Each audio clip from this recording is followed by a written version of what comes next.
Big Brother, mainstream media, government cover-ups. You want answers?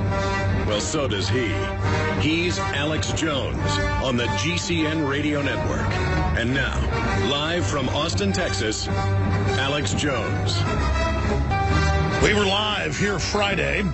We're live today on this Monday edition, 29th day of September 2014. Before we knew any details of the beheading and attempted beheading, wounding of another woman at a factory facility up in Oklahoma, and it wasn't hard to guess that it would be connected to radical Islam.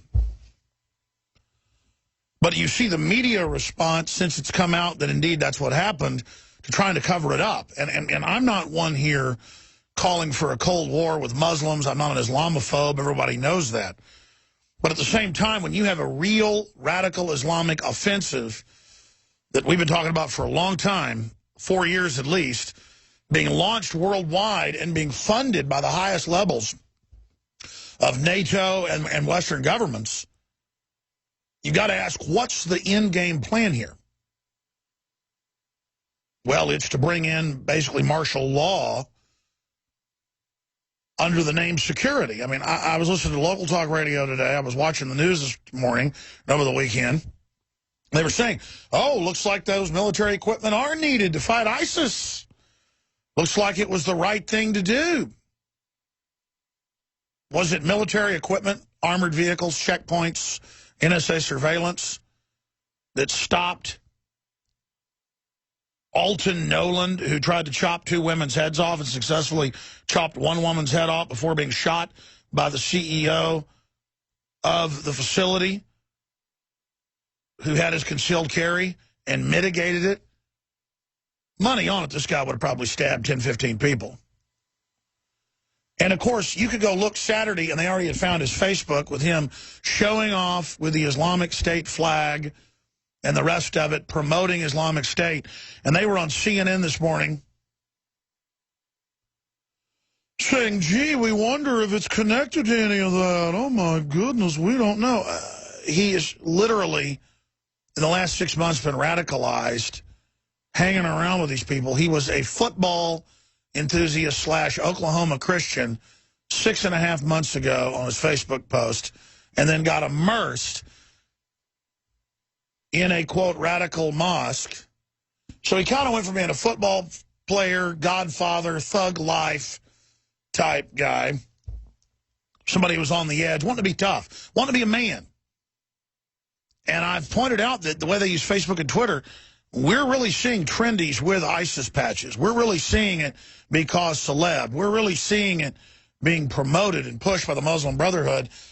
And out of Kenya through Obama's cousins and half-brother and others, we really are seeing Google behind the Arab Spring and our government trying to overthrow the former Egyptian dictatorship of Hosni Mubarak to put something in far worse.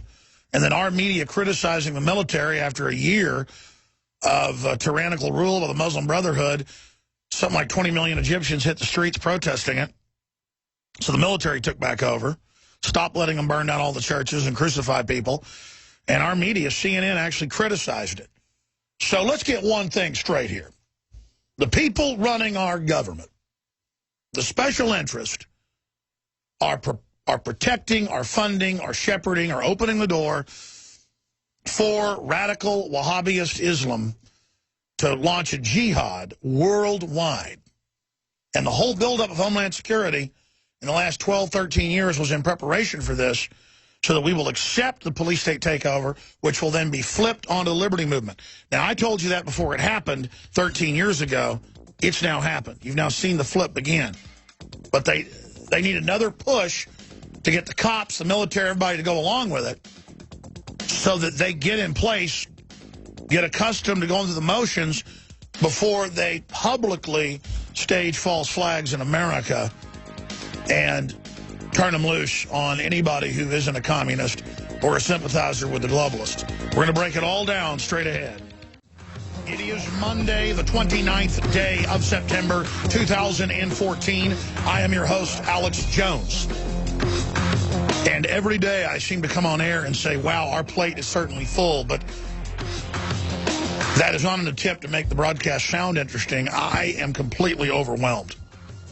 Bellying up to this nightmaric bonanza, this virtual cornucopia of craziness.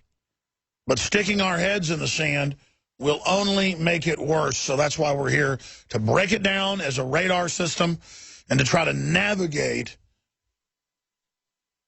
the planet terra firma approaching its carrying capacity for 7,350+ million souls aboard this planetoid. So fantastic to be here. Again, I'm extremely honored to be your host, but it's even more fantastic, obviously, to be a conscious, sentient being experiencing this existence with all of you.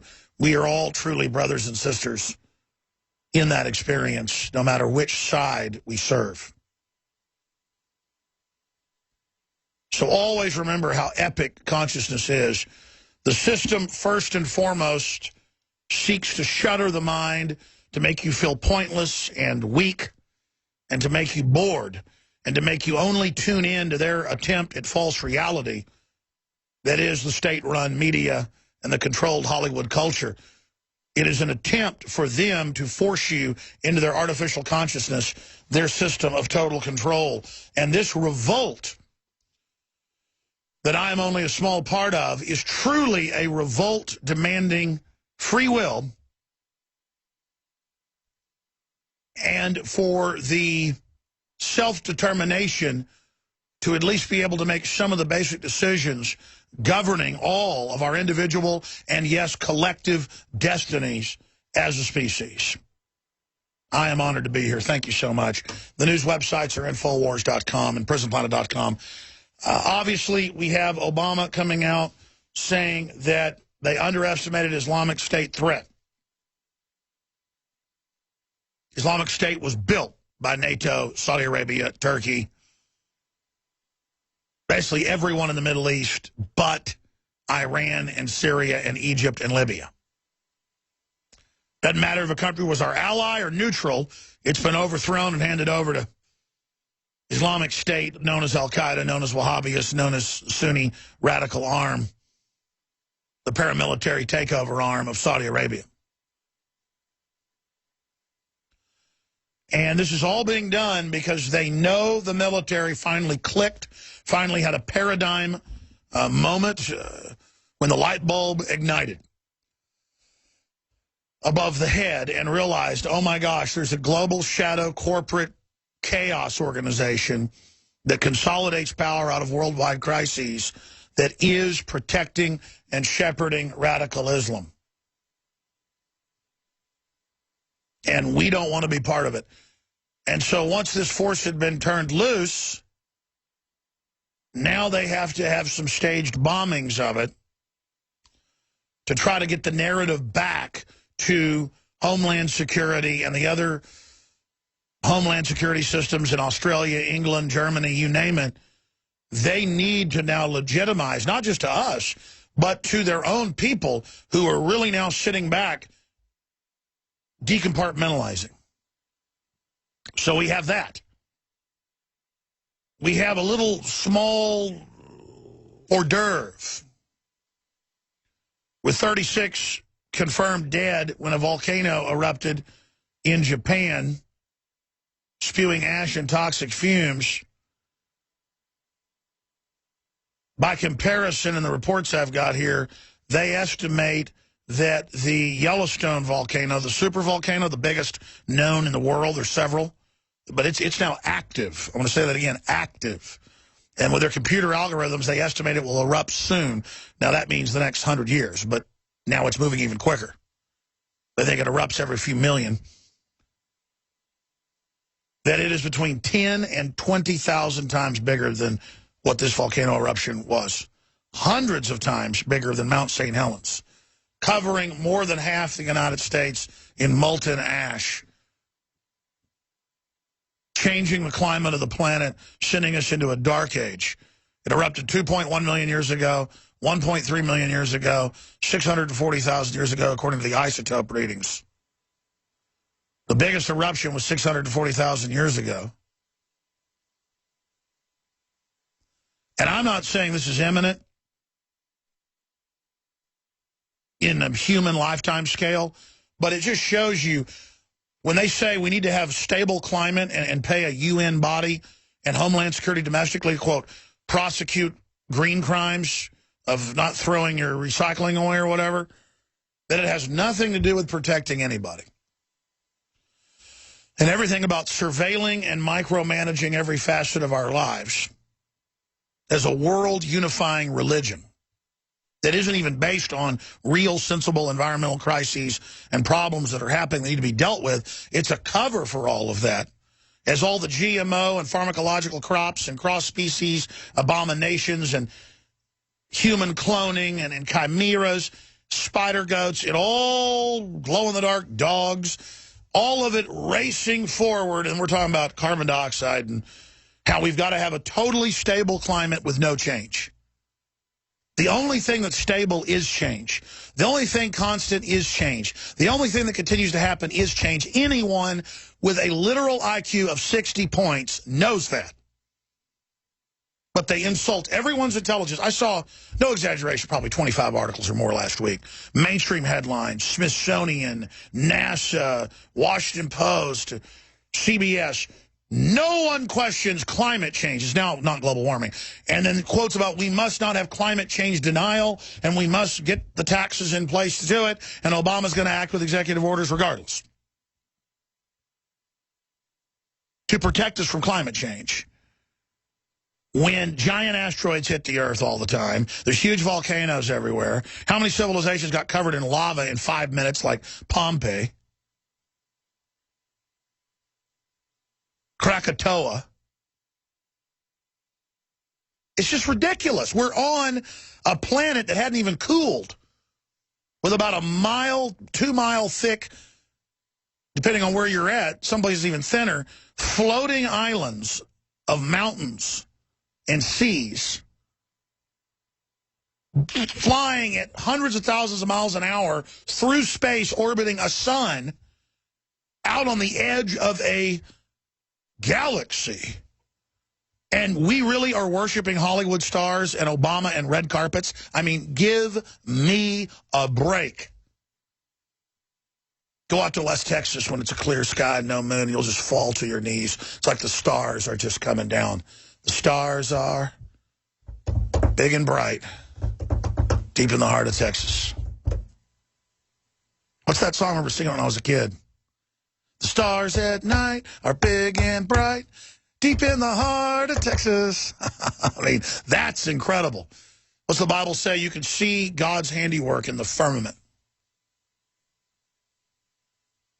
And it is shifting from looking at the dirt and the amoeba-like globalist and shifting and seeing the big picture, transcending them. Just that thought alone begins the journey of escaping this devilish construct they're trying to build. This technological terror they've constructed, to quote Darth Vader. The arrogance and the hubris of the wicked. The fool and his money are quickly parted. More like the fool is quickly parted from his own consciousness and free will. And all I want people to do is to think for themselves. The minute we heard about a beheading and a man trying to behead another person, I mean, we knew what it was going to be. And it's hype. This guy, the so-called suspect, even though he's seen by over 100 people, Alton Nolan, was killed by the CEO of the company in Oklahoma who had his concealed carry. And within a minute and a half of the attack happening, the head of the company went in, the AP reports, and the police report. They were finally forced to report this. This was out on Saturday. He wounded him. A man fired from an Oklahoma food processing plant beheaded a woman with a knife was attacking another worker when he was shot and wounded by a company official, police said Friday. Alton Nolan having a Freudian slip saying killing him. I wish he would have killed him. Because that's a true crime of hate, to be able to take a knife and go in and saw somebody's head off. See, young males that haven't had good fatherly role models, it's just a statistical factor, 4 to 7 times more likely to end up in prison, to end up being violent, to end up being thugs. It's the exact same statistics for a white kid or a black kid, except that blacks are 2 or 3 times more likely to be illegitimate now. And we've talked a lot about this. And so instead of being a gangster now, because he was into being that previously on his Facebook, a Godfather, Mac Daddy gangster, then in the last 6 months he got into radical Islam, started attending radical mosque, and then, well, look what happened.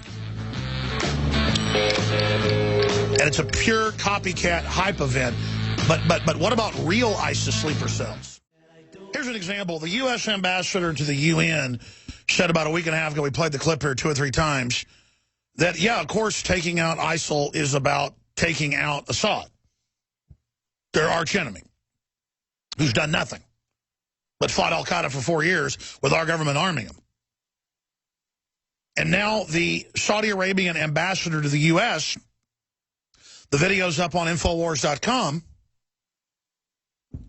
came out on 60 Minutes yesterday and said, yeah, we need to take out ISIL, take out Assad. That's how dumb they think we are. It first aired on 60 Minutes. It also then aired on This Morning with anchor Nora O'Donnell. I'm not even going to play the clip, okay? It's just so insulting that, you know what? I don't start fights. I don't back invading countries that haven't done anything and blowing up every church. It's not rocket science to say it's wrong for our government and NATO for 4 years. I know I keep harping on this, but it's just so incredible how dumb they think we are, and I guess we are.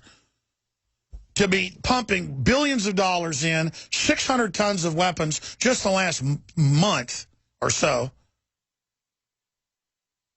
as Senator Paul talked about, into ISIS. They're not getting whole warehouses of armored vehicles and U.S. Special Forces trucks and U.S. M16s at military bases we just left in eastern or western Iraq. They've been given them. And our military is completely freaked out, and they should be.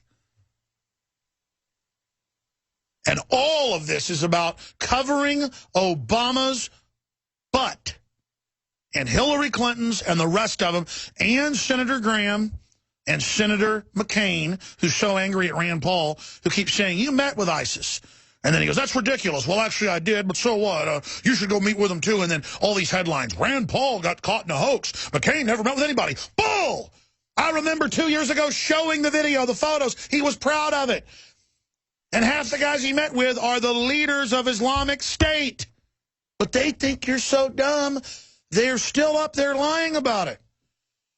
And now the Saudi Arabian ambassador to the U.S. tells CBS News, yeah, it's about taking out Assad after we take out ISIS.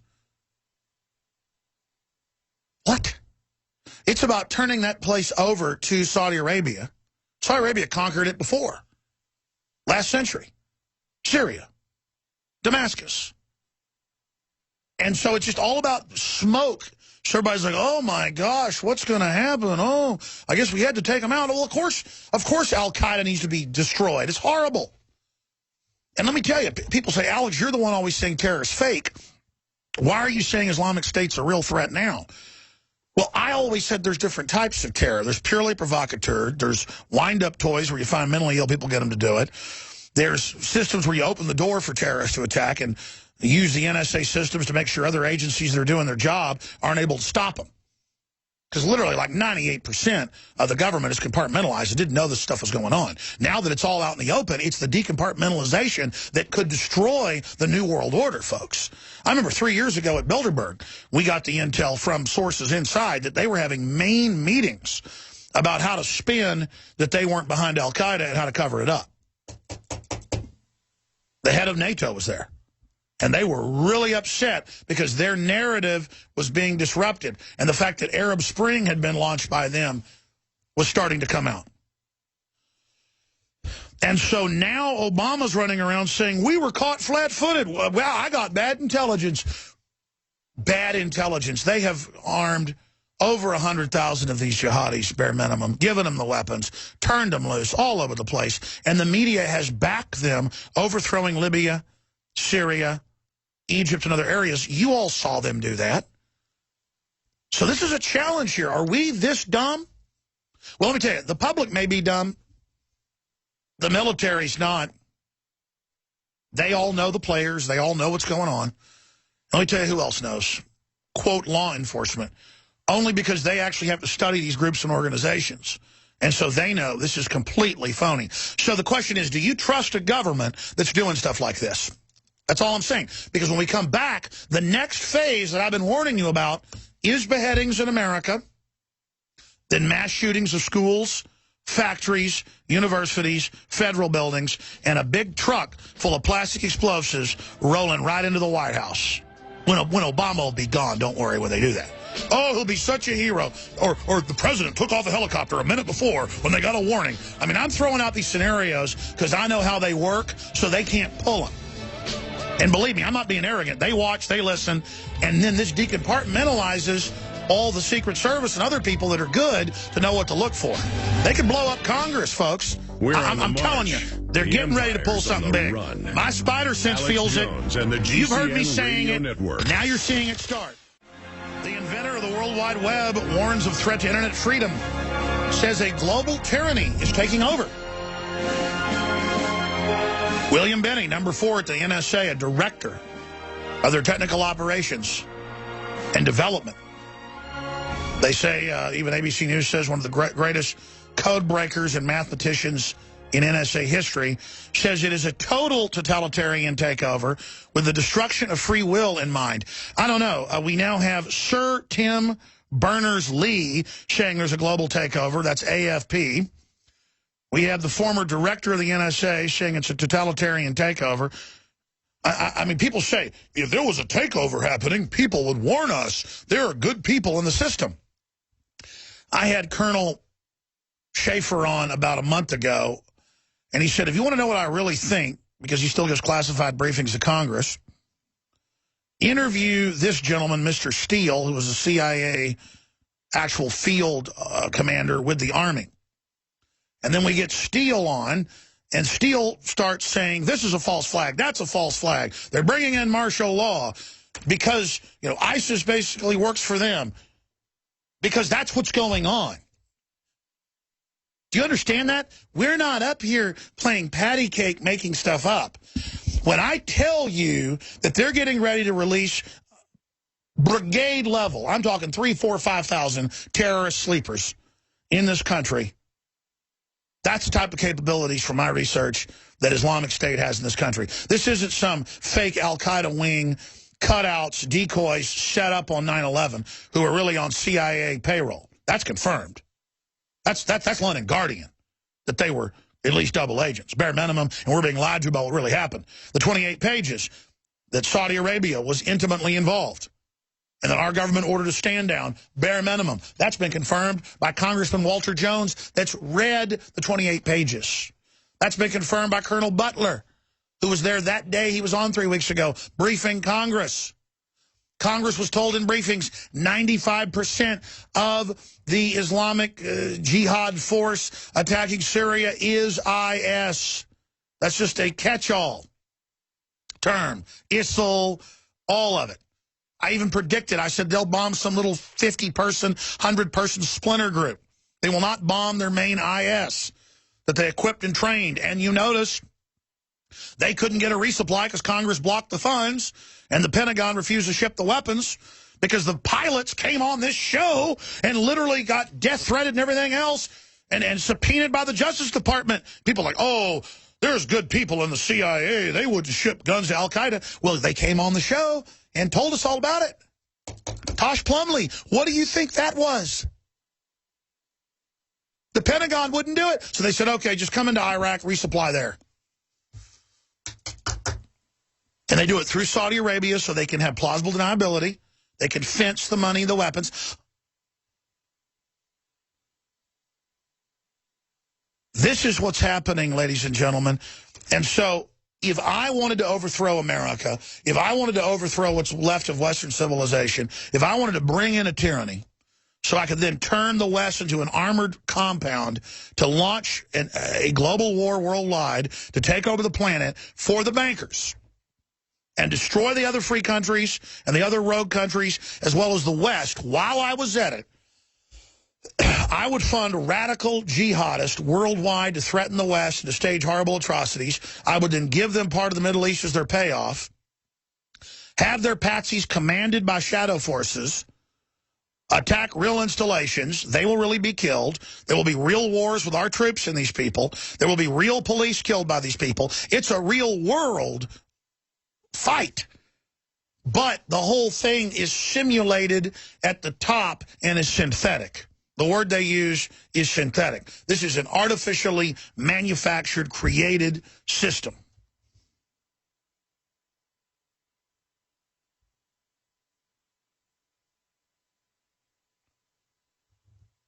And the next move, it could be a nuke. They've put a lot of pre-programming out on that, going off in a major city, a huge dirty bomb. But they really want to go after guns. So they'll probably target a Democratic-controlled area where they know they've got a lot of tied-up victims with nobody there to protect them. New York, Chicago, D.C. And they'll go in and just kill it. It could be 200 kids. And then they'll spin it. We need gun control. See, these local ISIS sympathizers got their guns legally at gun shows. I mean, just think about the enemy's mind. Learn how they operate, and what would you do if they were them? That's how I continue to predict what they're going to pull. You would do something like that, or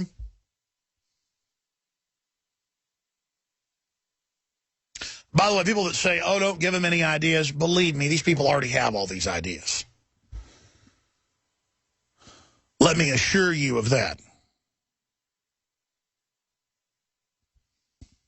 Do you know what 100 real trained terrorists with asymmetrical warfare can do to an industrialized country? Just unbelievable havoc. And remember, while our southern and northern borders are wide open, they are saying we've got to have the armored vehicles and paramilitary police to counter ISIS when their training is for the Tea Party and gun owners and veterans. And when they're done letting the jihadis attack the West and shoot down airliners with Stinger missiles that our government gave them 15,000 of, bare minimum, they are going to come after all of us, claiming that somehow we were involved or somehow, you know, we launched terror attacks. It's a script they're following. And so I harp on this a lot because this is what I fear. These are the moves I would make if I was the establishment. Plus, we've caught them doing this stuff over and over again. So for me, it's not a question of if, but when. And it's really hard to cover all this other news when we know this. Here's Obama, though, trying to distance himself from the stand-down of letting 100,000, there's over 200,000 fighters estimated in Syria attacking Assad and the military. 200,000 head choppers, 100,000, whatever it is. They try to downgrade the numbers to, 13, 20,000, actual ISIL. The names are all meant to confuse people. We know that. Pouring back into Iraq. And Obama is saying that it's underestimated, Islamic State threat, underestimated. That's like Dr. Frankenstein saying he underestimated what his monster would do. Let's go ahead and go to that clip. I think our head of the intelligence community, Jim Clapper, has acknowledged that I think they underestimated what had been taking place in Syria. Essentially what happened with ISIL was that you had Al-Qaeda in Iraq, which was a vicious group, but our Marines were able to quash with the help of Sunni tribes. They went back underground, but over the past couple of years, during the chaos of the Syrian civil war, and you arming essentially you have huge swaths of the country that are completely ungoverned. They were able to reconstitute themselves and take advantage of that chaos and attract foreign fighters who believed in their jihadist nonsense and traveled everywhere from that's Europe enough. 60 minutes. to the United States to Australia. Notice how everything's to manipulate. Our Marines were able to crush them, which is true. That was like 6 years ago, right as you got into office. That was already done. And then they were allowed, as we told you 3-4 years ago, to set up bases in western Iraq, to prepare for the attack into Syria, and to set up bases in Jordan, and bases in Turkey, and bases in the Golan Heights. Israel helped them. This is in the news. This is admitted in Jerusalem Post. To then launch this all-out coordinated attack. And the argument was, oh, it doesn't matter. They're the only ones that'll fight. Remember 3 years ago in Council on Foreign Relations, Foreign Affairs publication, they had the headline, Why We Need Al-Qaeda. And it said, well, they're the only ones that'll fight. We got to take out Assad. And now we're told they're going to shoot down airliners. They're going to bomb us. They're going to start chopping heads. And the border is wide open. There's the headline. CFR strategist praises Al-Qaeda bombings in Syria. 2012, Paul Joseph Watson, and then links to Foreign Affairs in the article, where you can read it for yourself. Look at this quote. The Syrian rebels would be immensely weaker today without Al-Qaeda in their ranks. By and large, Free Syrian Army battalions are tired, divided, chaotic, and ineffective. Feeling abandoned by the West, rebel forces are increasingly demoralized as they square off with the Assad regime's superior weaponry and professional army, writes the senior fellow of the Middle East Studies in the CFR. And they go on to say, Al-Qaeda fighters, however, may help improve morale. And then it goes in to say, the influx of jihadis brings discipline, religious fervor, battle experience from Iraq. Yeah, killing our troops. Think of the sickening Machiavellian statement. Funding from Sunni sympathizers in the Gulf, Saudi Arabia, and most importantly, deadly results. In short, the FSA needs Al-Qaeda now, he adds. Good job pulling that up, crew. Remember, listeners, I say something, you can search it, and you can find it. I'm not making jack squat up here. Does that mean I don't get stuff wrong occasionally or flip dates around? No, I do.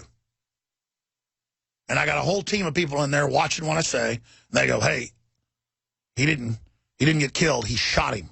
He shot the head chopper. The CEO did. And oh yeah, thanks for reminding me. He wounded the head chopper. He didn't kill him. Because you try thinking on your feet up here with no teleprompter. But the point is, that's why this is different radio/TV than anything else, because we're going off real research here. And I know I've been spending 45 minutes of the first key hour on this, but this is the big enchilada. And I've got to say, again, it is libertarians, it is conservatives, it is police and military are the only groups getting any grasp of this right now. And I listen to so-called liberal media, and it is just a defense of Obama and a defense of what's happening and a defense of all these wars. And they're really coming out of the woodwork attacking us right now, saying we're traitors because we don't want to attack. And they're attacking Rand Paul, saying he doesn't want to attack ISIS. No, he said if we could bomb ISIS, that'd be great. But why did we arm them to begin with? That's the big issue. And then he's not confident in the attacks Obama is ordering launched because they are as phony as a $3 bill. You can rest assured of that. Now, Dr. Russell Blaylock's going to be joining us for a full hour to look at Obamacare as we've now been into it fully, phase 1 fully implemented. There's phase 2 and 3, and I also want to get him on about all the different neurological disorders we're seeing increasing and the rest of it. And the fact that, in fact, guys, I forgot to ask you this. Will you print me all the news the last week of the paralyzed kids in Syria from the UN shots, the paralyzed kids in Colombia from the UN shots, the paralyzed kids in Pakistan, and a bunch and the U.S., I'm sorry. It was NBC News admitted that the paralyzed kids and the sick kids and the breathing disorders and the neurological problems are directly connected to the vaccinated children in public schools, and now all these new super diseases are just spreading, just sick children everywhere. Everybody I know has sick kids right now. It's like the killing fields once the shots start every winter to get that immune system lowered. They admit the H1N1 shot of 5 years ago one shot cut your immune system in half for other flus for the rest of your life.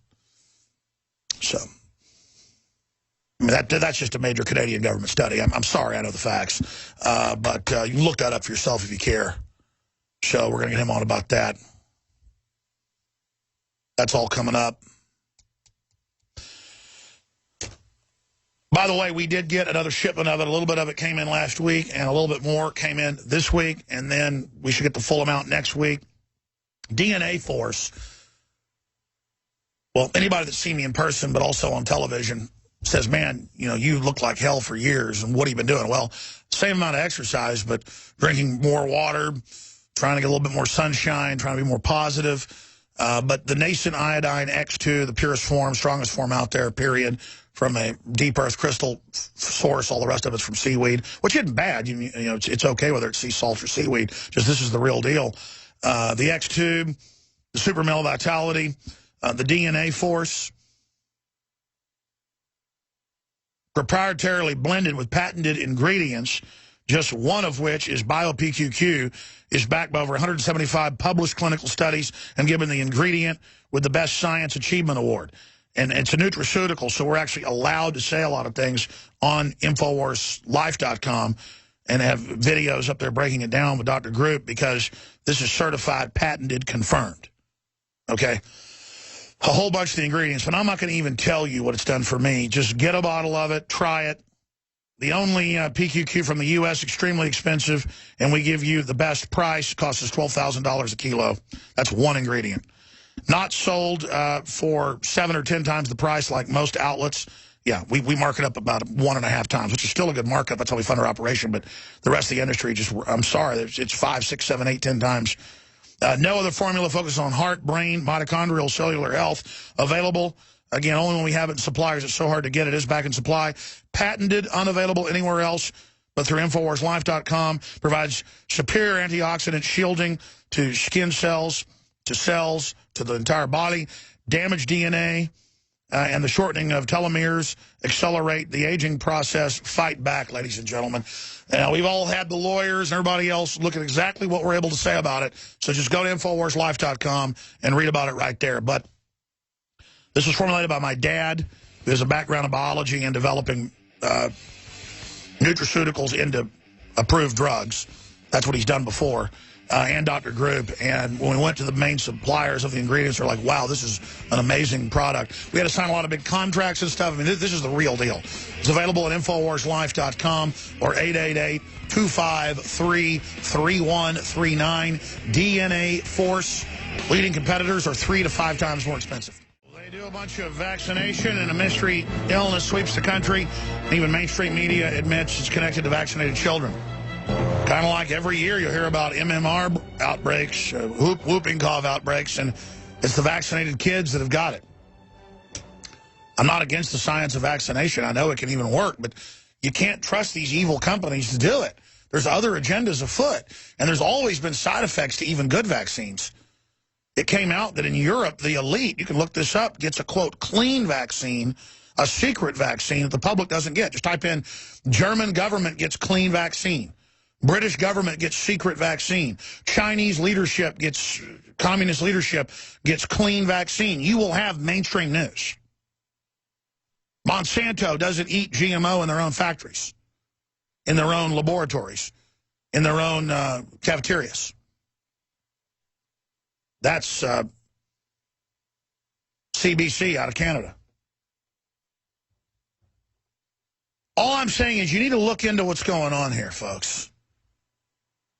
I'm just looking up at the stories on Infowars.com. Establishment desperate to co-opt populist uprising. Council on Foreign Relations, same group, 2.5 years ago admitting the whole plan for the Middle East with al-Qaeda, like we're idiots, I just read it to you, has a plan to take over America and neutralize Americans trying to get their freedom back. They have a plan to, quote, neutralize, quote, American distemper.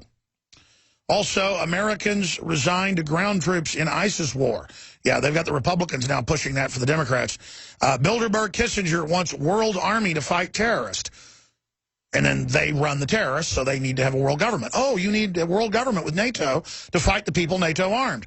2 + 2 = what? Turn the tables, stopping Western aggression in Syria. Excellent article by Tony Cardalucci. But it's not really Western aggression, it's globalists controlling us.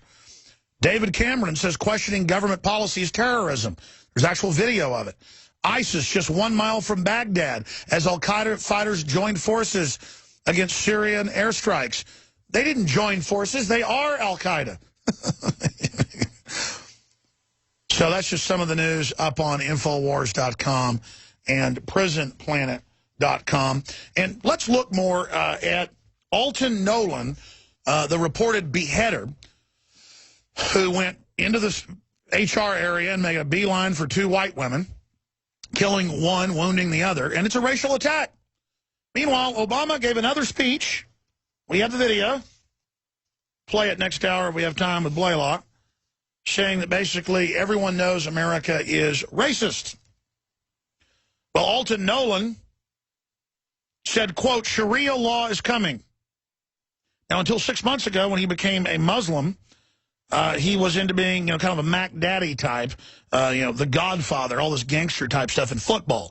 But see, it was even more gangster and scary to be an OG with, I guess, ISIS. So this is more like a lone wolf camp follower. And I expect to see more of this type of business, the way the media hypes it, as cool as it is online. In fact, I'm the first person months ago to say I'm seeing a cool trend. I'm seeing this IS garbage really being pushed as cool. He had all these Afghan fighters and stuff on his website and shows him at all these mosques hanging out with the imams. Pretty disgusting, ladies and gentlemen, to see this happening. And, of course, the media is not saying it's racial, and they're not saying it's Islamic. And here's Obama, quote, most Americans think nation is racist. And he went on to say that black males, don't trust the police. Well, here's the issue. I don't trust a lot of stuff that goes on with the police because historically there can be real corruption problems. But what about a nightclub that got shot up in Miami? And what about a cop shot in Ferguson over the weekend? See, I don't like the out-of-control police culture, but I don't like the gangbanger culture. So let's own up to what's going on here. Thank you for listening. That MTV and the media all pushes this stuff because it's good for a clash of civilizations. We'll be back. Coming up in the next segment, vaccine mix-up in Syria, not uncommon in the U.S. Forbes, why the vaccine mix-up killed a bunch of kids, but it's no big deal. And you've got the enterovirus, D68.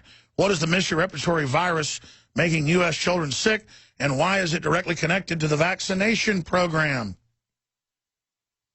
Virus hitting the U.S. be the tip of the iceberg, CDC official says. Yeah, I watched 3 of my family members die late last year, December into January. My uncle died in January. My cousin and my great-uncle a month before that. And they all lived by each other. And we're not sure my great-uncle, we know he died of a respiratory thing, but it was clear it was the same thing with my uncle. And that's why I told you, it took me a month to kick it. It took my dad a month to kick it. It was only guzzling bottles of, for me personally, colloidal silver that finally knocks it out. Antibiotics wouldn't. And desperate times mean desperate measures. I'm not a medical doctor. I'm not telling you what to do. It's just that I feel in my gut that this year is going to be a whopper because I've already seen the drug-resistant bugs build to a certain point. I've already seen, it's not even my gut. I sit here and I look at the news, I look at the numbers all day, and even though they're not really reporting that a crisis is forming, you can see it. And then now they're saying, oh, yeah, get ready for super bugs, super viruses, super bacteria. you know, this winter is going to be a Mac Daddy. And now we have people getting paralyzed who have been exposed to the enterovirus. Guys, print me the headline from last week. I forget what publication it was mainstream about. I think it was NBC. That mystery illness linked to vaccinated kids. That was the one I wanted. And then the, I think you gave it to me. I want the thing about kids dying and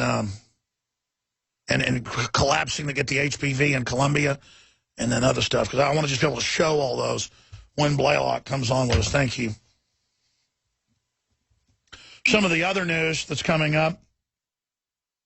Fumbled bid for governor imperils Ohio Democrats. All over the country, Democrats are losing because people are revolting against them. The problem is if the Republicans don't deliver on some real reform and not scuttling this country, they're going to run the ship up on the rocks fully.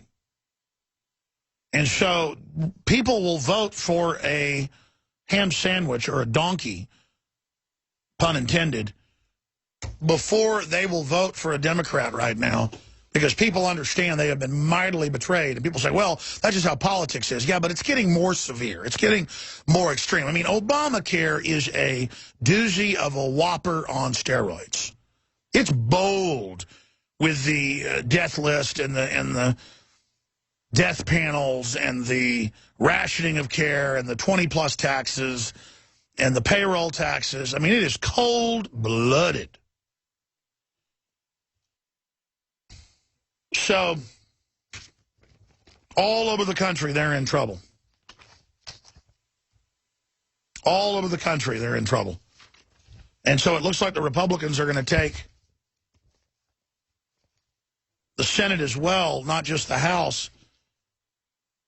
And the message to Congress is, please don't stop this, or please do this, or please vote for that. Say, we know about the globalist takeover.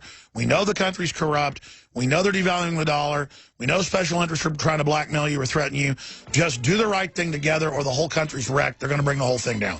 I mean, now this isn't even about being goody two-shoes anymore. We're far past that. This is about, do you really want to wreck the golden goose?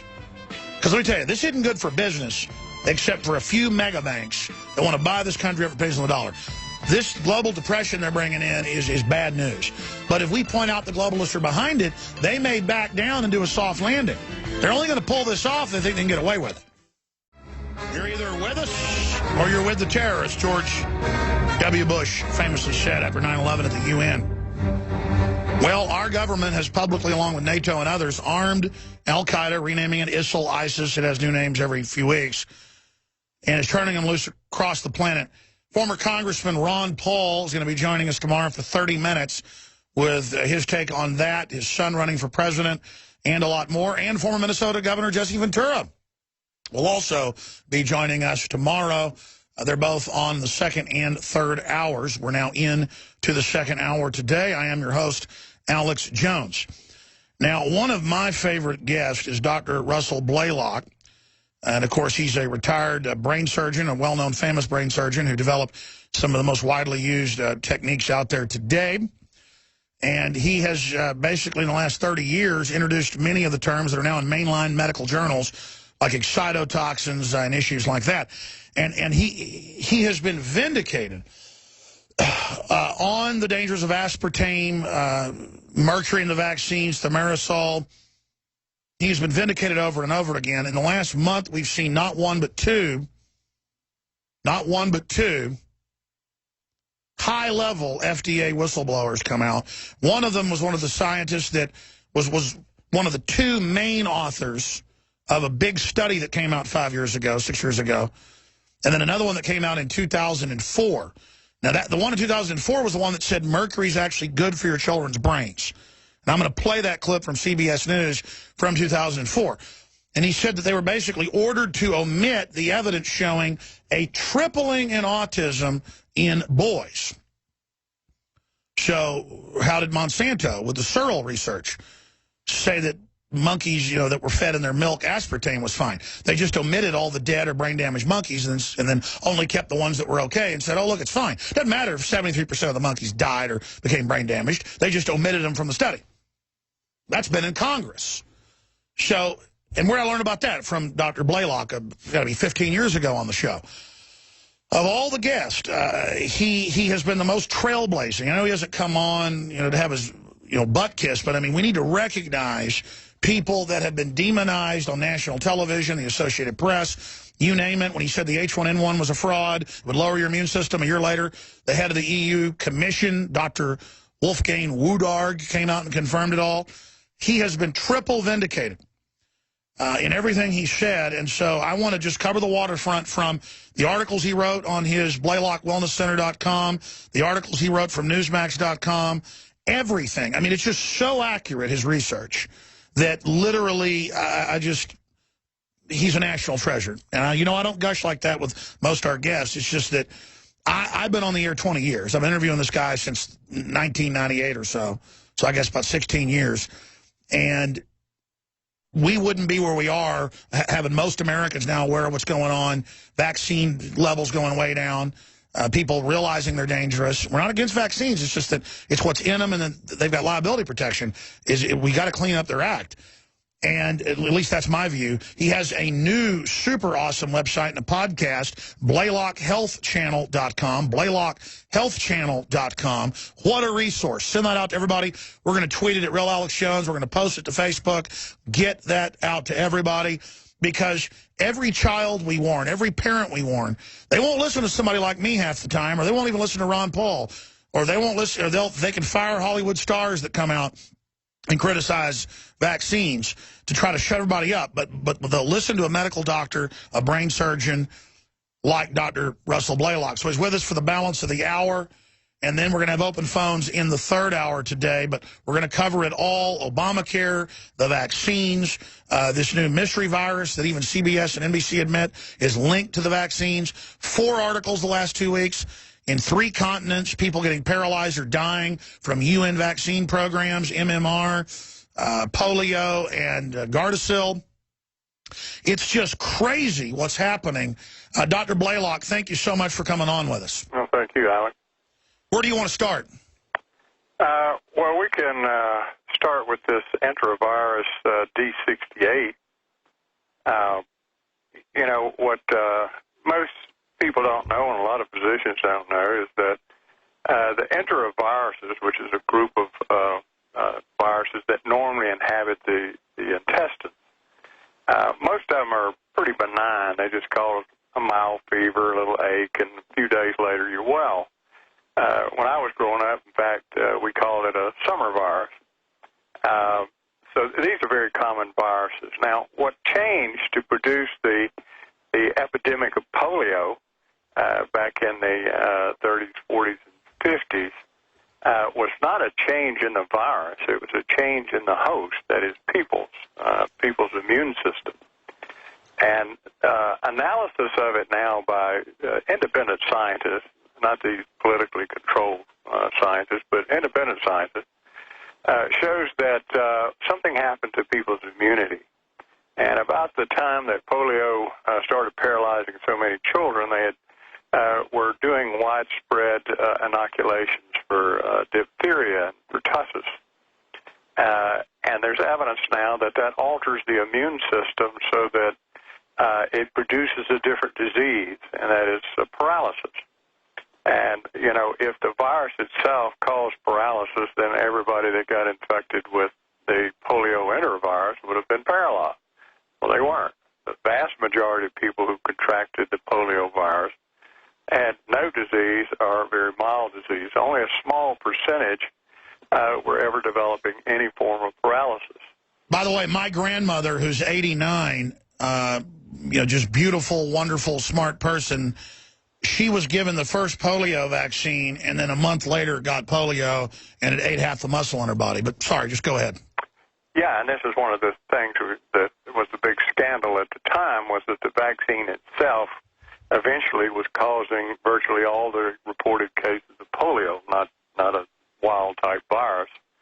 And one of the big puzzles was that the virus seemed to be affecting the wealthier people, the upper economic class, and poor neighborhoods, which normally we'd see just the opposite. And what they discovered was that poor kids get a lot of normal infections, and so they have good, strong immune systems. Whereas the wealthier kids were being protected against these diseases by avoiding the infections and getting the vaccines, and therefore their immune system was very poor and couldn't react to it. And this is we're seeing this magnified many times over now, where there's just an unending push to vaccinate for every known disease, even childhood diseases that are quite mild. When I grew up, everybody got measles, mumps, chicken pox. All of these things were very common. And that built our immune systems up so that as we became adults, we're more resistant to things like flu. And so, I've never had a flu shot in my life. I've never had a serious case of flu. But we've weakened everybody's immune system so severely now from all of these things, poor diet, things that we know suppress immunity, like the vaccines, the way they're given, that now people can't react. And what people don't know about vaccines, and most doctors don't know, but it's well demonstrated in medical literature, is that the vaccines shift your immune system to an immune suppression type state called the Th2 shift. And you said that during the H1N1 scare, and then 6 months later the Canadian government came out with 2 studies and said that it cut your immune system by as much or more than 50% to take that vaccine. So how did you know that at the time? I guess just because it had already been done before. I mean, you already knew. Well, the research had shown that that's what most vaccines do, is they shift your immune system to a weaker antiviral type immune system. Well, we know, for instance, if we switch over to the Ebola incident in Africa, well, what they don't tell the general public is that Africans almost all have parasitic infections, malaria, roundworms in their intestines, and that it has been shown by multiple studies, and several recent have come out in Nature magazine and Science, that this powerfully suppresses their cellular immunity, their ability to fight viruses. The Ebola virus itself invades the white blood cells that fight viruses and weakens the immune system further. So they're at a particularly vulnerable state. It's not that the virus is such a vicious killer. It's that the people that it's infecting have this immune suppression. Well, if you're taking the United States and injecting people with so many vaccines that you're keeping them in a constant state, just like the Africans, that now you're switching everybody to this Th2 immune suppression, then everybody in the United States becomes more susceptible as well. And no one's talking about that. Now, a lot of scientists know that, but they're afraid to speak out because their careers will be ruined. Well, that's what I was about to throw out. Look at how they get comedians fired from State Farm commercials just because in their private life they say, man, something's going on with these vaccines or America's becoming fascist. But you know this in the literature. Other medical doctors know it. My dad's an oral surgeon and a chemist, but he told me this stuff when I was a kid. So it's obviously not a secret with people that are learned, but then I've got family that are other medical doctors that write articles for the newspaper, promoting vaccines, saying, safe and effective, no problems, don't listen to people that say, it's the law when it isn't the law, because I'm a good doctor and I'm Harvard educated and you don't tell me I'm wrong and that's a bunch of quackery. But then I go read all the mainline studies, the inserts. You are really covering what's mainline science. How can there be a disconnect between a Harvard-educated pediatrician and then a brain surgeon like yourself when all you're doing is covering the body of the most scientific, respected literature? Well, the problem is most physicians don't read scientific literature. They read clinical studies. and they read it in only a handful of journals. For instance, pediatricians read their journal and a couple other journals, but that's it. So most of their information they're getting from the vaccine manufacturers. They're getting from their pediatric, what I call a trade union. And so they're not getting scientific information. They're getting propaganda. Sure. I mean, in the journal, you got a Gardasil ad, you got 2 or 3 other ads, and then right next to it, an article about how great Gardasil is. I mean, this is not rocket science. Well, and the thing is, you see, what I do is I spend a lot of time delving deep into mechanisms by which all this occurs. And I just finished a couple of weeks ago lecturing to a group of pediatricians, teaching them this mechanism. And in the audience were a number of scientists who do excellent science, and they agreed. They said that, the mechanism you're describing is right on target. Well, when you hear these doctors who get up and say it's completely safe and there's no mechanism by which it could cause it, they don't know what they're talking about, because there is a very firm, well-demonstrated scientific method by which these vaccines are causing brain damage, prolonged brain inflammation, and excitotoxicity in the brain that goes on for decades, possibly a lifetime, that has the potential of increasing a number of neurodegenerative diseases like Alzheimer's, Parkinson's, ALS. And what shocked me is I cannot believe, since my career, and it goes back a good ways, I have never seen so much neurological disease in people. We're just seeing an explosion of Alzheimer's and Parkinson's and ALS. When I was a resident, we had to look around hard to find a case of ALS. Now they're everywhere. Everybody knows somebody that has a friend or a relative that has ALS. It's just unbelievable. And yet the medical profession, I'm talking about the clinical practicing doctor, he's totally clueless as to the mechanism by which you can produce this. Yet in experimental animals, we can produce all of these neurological diseases by stimulating the immune system in ways that resemble vaccination, particularly the sequential excessive vaccination will produce this progressive neurodegeneration, just like we're seeing clinically. Well, I worked for a large animal vet off and on for 3 years, and this was 25 years ago. And back then, one day a week at his clinic, he would take dogs and cats out in the country, and people would come in, and he'd say, you don't need a shot every year. They need them every 3 years max. Some of these vaccines work 10 years on a dog or a cat. And they'd say, but I'm supposed to get it every year. And he'd say, no, you don't need that. And then he would explain to me, we see him have convulsions. We see him have autoimmune disorders. We see their allergies, especially in purebreds. And then now, of course, in the last decade, vets lobbied to get it to every 3 years. Now the vaccine companies are pushing back through the veterinary associations to make it at the state level, mandated every year. Literally just to make money. But the vets knew this, Dr. Blaylock, 25 years ago. Yeah, I hear from a lot of veterinary experts who tell me that they're seeing a terrible deterioration of the dogs and the cats from these vaccinations. Because just like humans, every time they can think of a new vaccine, they give it to them. And they're seeing this terrible deterioration. And it's the same sort of disorders we're seeing in humans. We're seeing brain degeneration. We're seeing an explosion of autoimmune diseases in the animals. Well, that's exactly what we're seeing in humans. We're seeing an explosion of autoimmune diseases of every kind. They're occurring at early ages. We're seeing increased MS, lupus, all of these autoimmune disorders. We have good explanations as to how the vaccine would do that. We have demonstration in our scientific studies of producing these very same diseases by vaccination.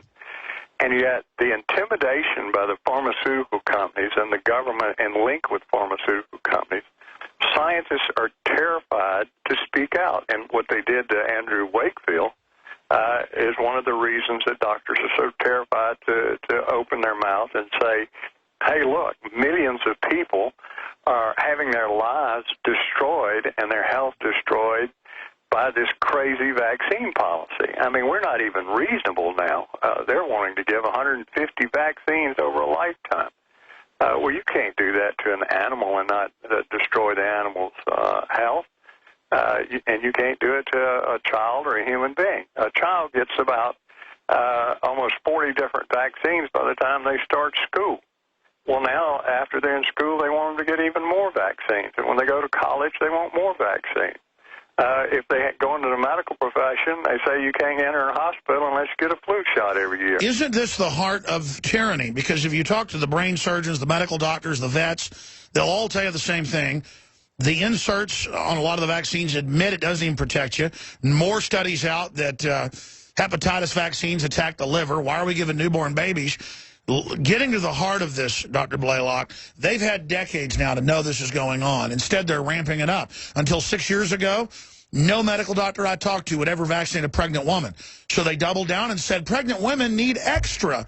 So instead of admitting that they've been caught in this eugenics policy is what I believe it really is, and you've documented that as well, instead they seem to be doubling down. What's at the bottom of this rabbit hole? What is the vaccine agenda really about? Well, before I answer that, I think without question the vaccinating of pregnant women, which they say they should be vaccinated during any stage of their pregnancy, is the most absolute, insane, anti-scientific, unsupportable idea anyone could have come up with. Now, we have overwhelming evidence that immune stimulation during pregnancy increases the risk of that child being born with later developing autism or schizophrenia about sixfold to sevenfold higher. Now, we know that. We know miscarriages are increased. Yet they're carrying out this insane policy of telling every woman to get a vaccine. Now, the reason they're doing that is because they can't even interpret the scientific studies, which found that if women develop the flu or develop an infection, a serious infection during pregnancy, it increases the risk of autism and schizophrenia in the baby.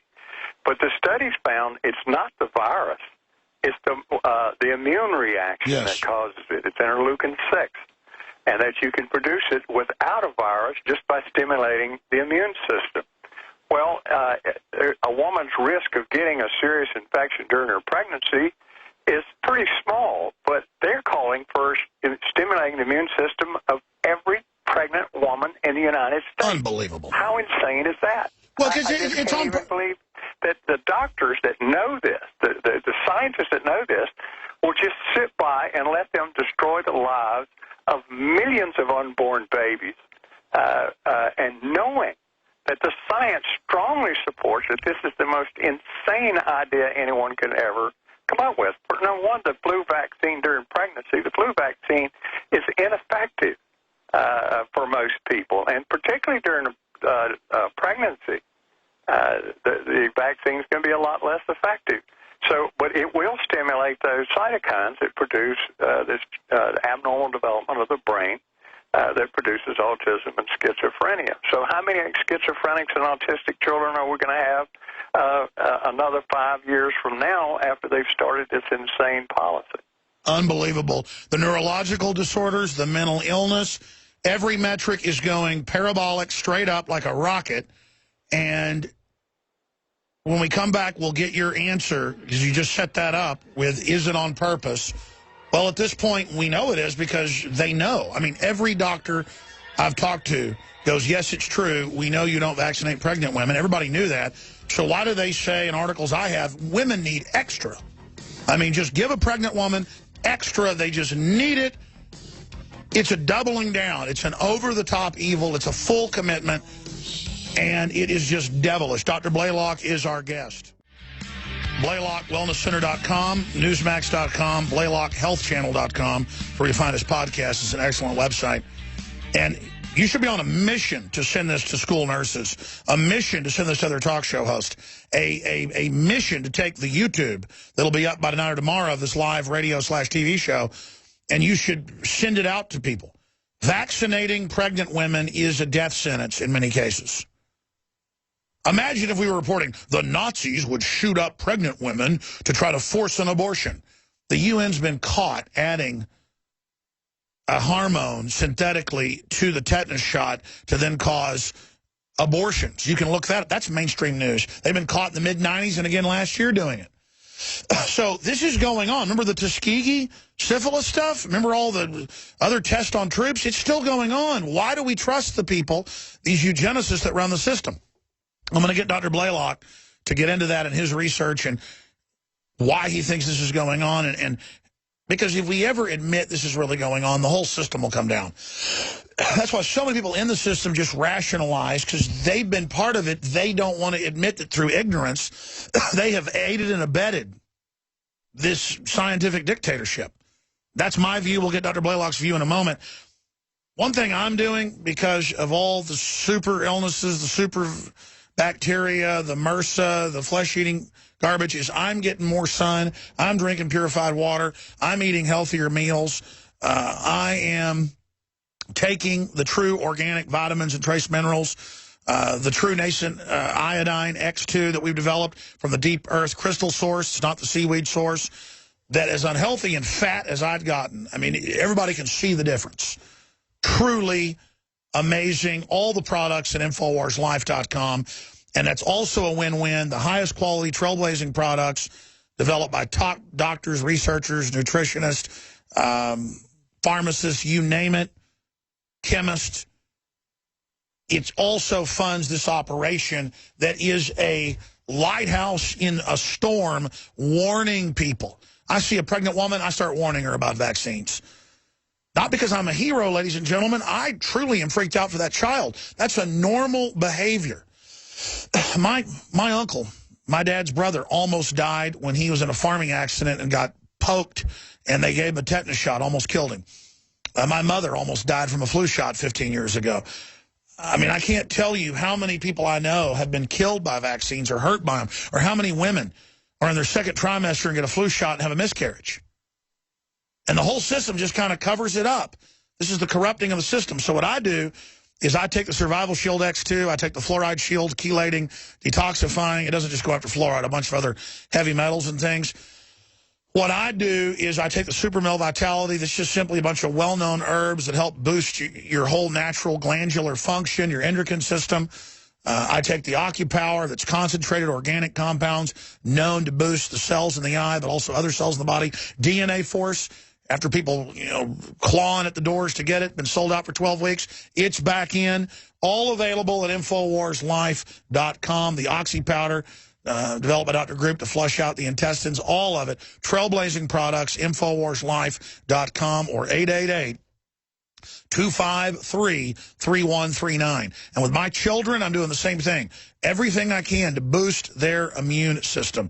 InfoWarsLife.com or 888-253-3139. And a couple times a day, especially in allergy and cold season, I take the InfoWars Lung Cleanse, the concentrated herbs and other ingredients, and take 3 shots in the mouth. And then inhale a little bit, just a little bit down into the throat.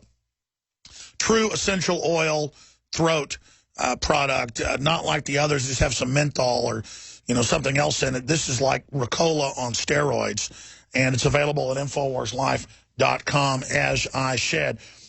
Dr. Blaylock, I want to play a clip here and get your response to this, because I don't like to mention this without playing it because it's so outrageous. Here's the local version of a national CBS story from 2004. We now have one of the main authors on the study admitting they were told to omit the evidence that it was actually tripling autism in boys. What a difference 10 years makes. Here they are 10 years later admitting it was all a lie. Here's the original report. Mercury is good for your brain. Here it is. Mercury-containing vaccines may help, not harm kids, according to 2 new studies in the journal Pediatrics. There have been widespread concerns that mercury-based preservatives in vaccines might impair the neurological development of children. These new studies suggest that the opposite, that the preservatives may actually be associated with improved behavior and mental performance. Now, the reason I play that probably for the 300th time over the years is that's what I call the over-the-top stratagem of these companies that funded that fake PR piece to be put out. that, oh, we know it's hurting women, and the insert says don't give it to pregnant women. Just take it off the insert and give it to them, and just Katie bar the door. You know, if we're going to kill 1 million people with vaccines, why not kill 20 million? Or is it pure hubris? What is behind this from your deep research, Dr. Blaylock? Well, listening to this piece that you played, that was a very clever way that they came out with this. What they found was that these kids that live on islands who eat whale meat has the highest mercury level of any sea creature. And they found out that if they ate the whale meat and had high mercury levels, but they also had very high omega-3 intake, it blunted the damaging effect of the mercury. So they had a slightly higher IQ than people who were deficient in omega-3. But they were far below the IQ elevation of those who didn't have the mercury. So they just restated this, implying that the mercury was making the kids smarter, and it wasn't the omega-3, but the mercury was interfering with the ability of omega-3 to improve mental function. Now, the fact that mercury is harmful to the brain, there's more research than you could read the titles to the articles that prove it beyond any stretch of the imagination. Minute doses that are almost in the nano concentration, can produce significant brain destruction and damage that goes on for years. Now, that is so well demonstrated. For them to come out with this, it is an absolute lie. It was a distortion. It was nothing but pure propaganda, and it led to the harm of a lot of people, thinking that mercury actually improves your IQ. That's the most insane, idiotic statement I've ever heard, and it's unsupportable. But that's the kind of nonsense these people are involved in. What they do is they manipulate research. They pay scientists to produce phony research. They even have articles written by a professional company and then have doctors put their name on it later because it's going to be in a prestigious journal. And the doctors didn't have anything to do with the writing of or the research. That's what the UN did with the 2,000 scientists on climate change. Well, this is happening all the time. Particularly these pharmaceutical companies. They pay this company to write fake articles. And then they'll go to Harvard or Yale or the big universities and get people to put their name on it to give it prestige. Exactly, but I'm not a brain surgeon, but I've seen hundreds of articles. Nothing's been studied more than mercury the last 200 years. As you said, it's the most destructive thing in the brain except for cyanide. We have guys type in electron microscope, mercury in brain tissue. It causes electrochemical chain reactions, explosions.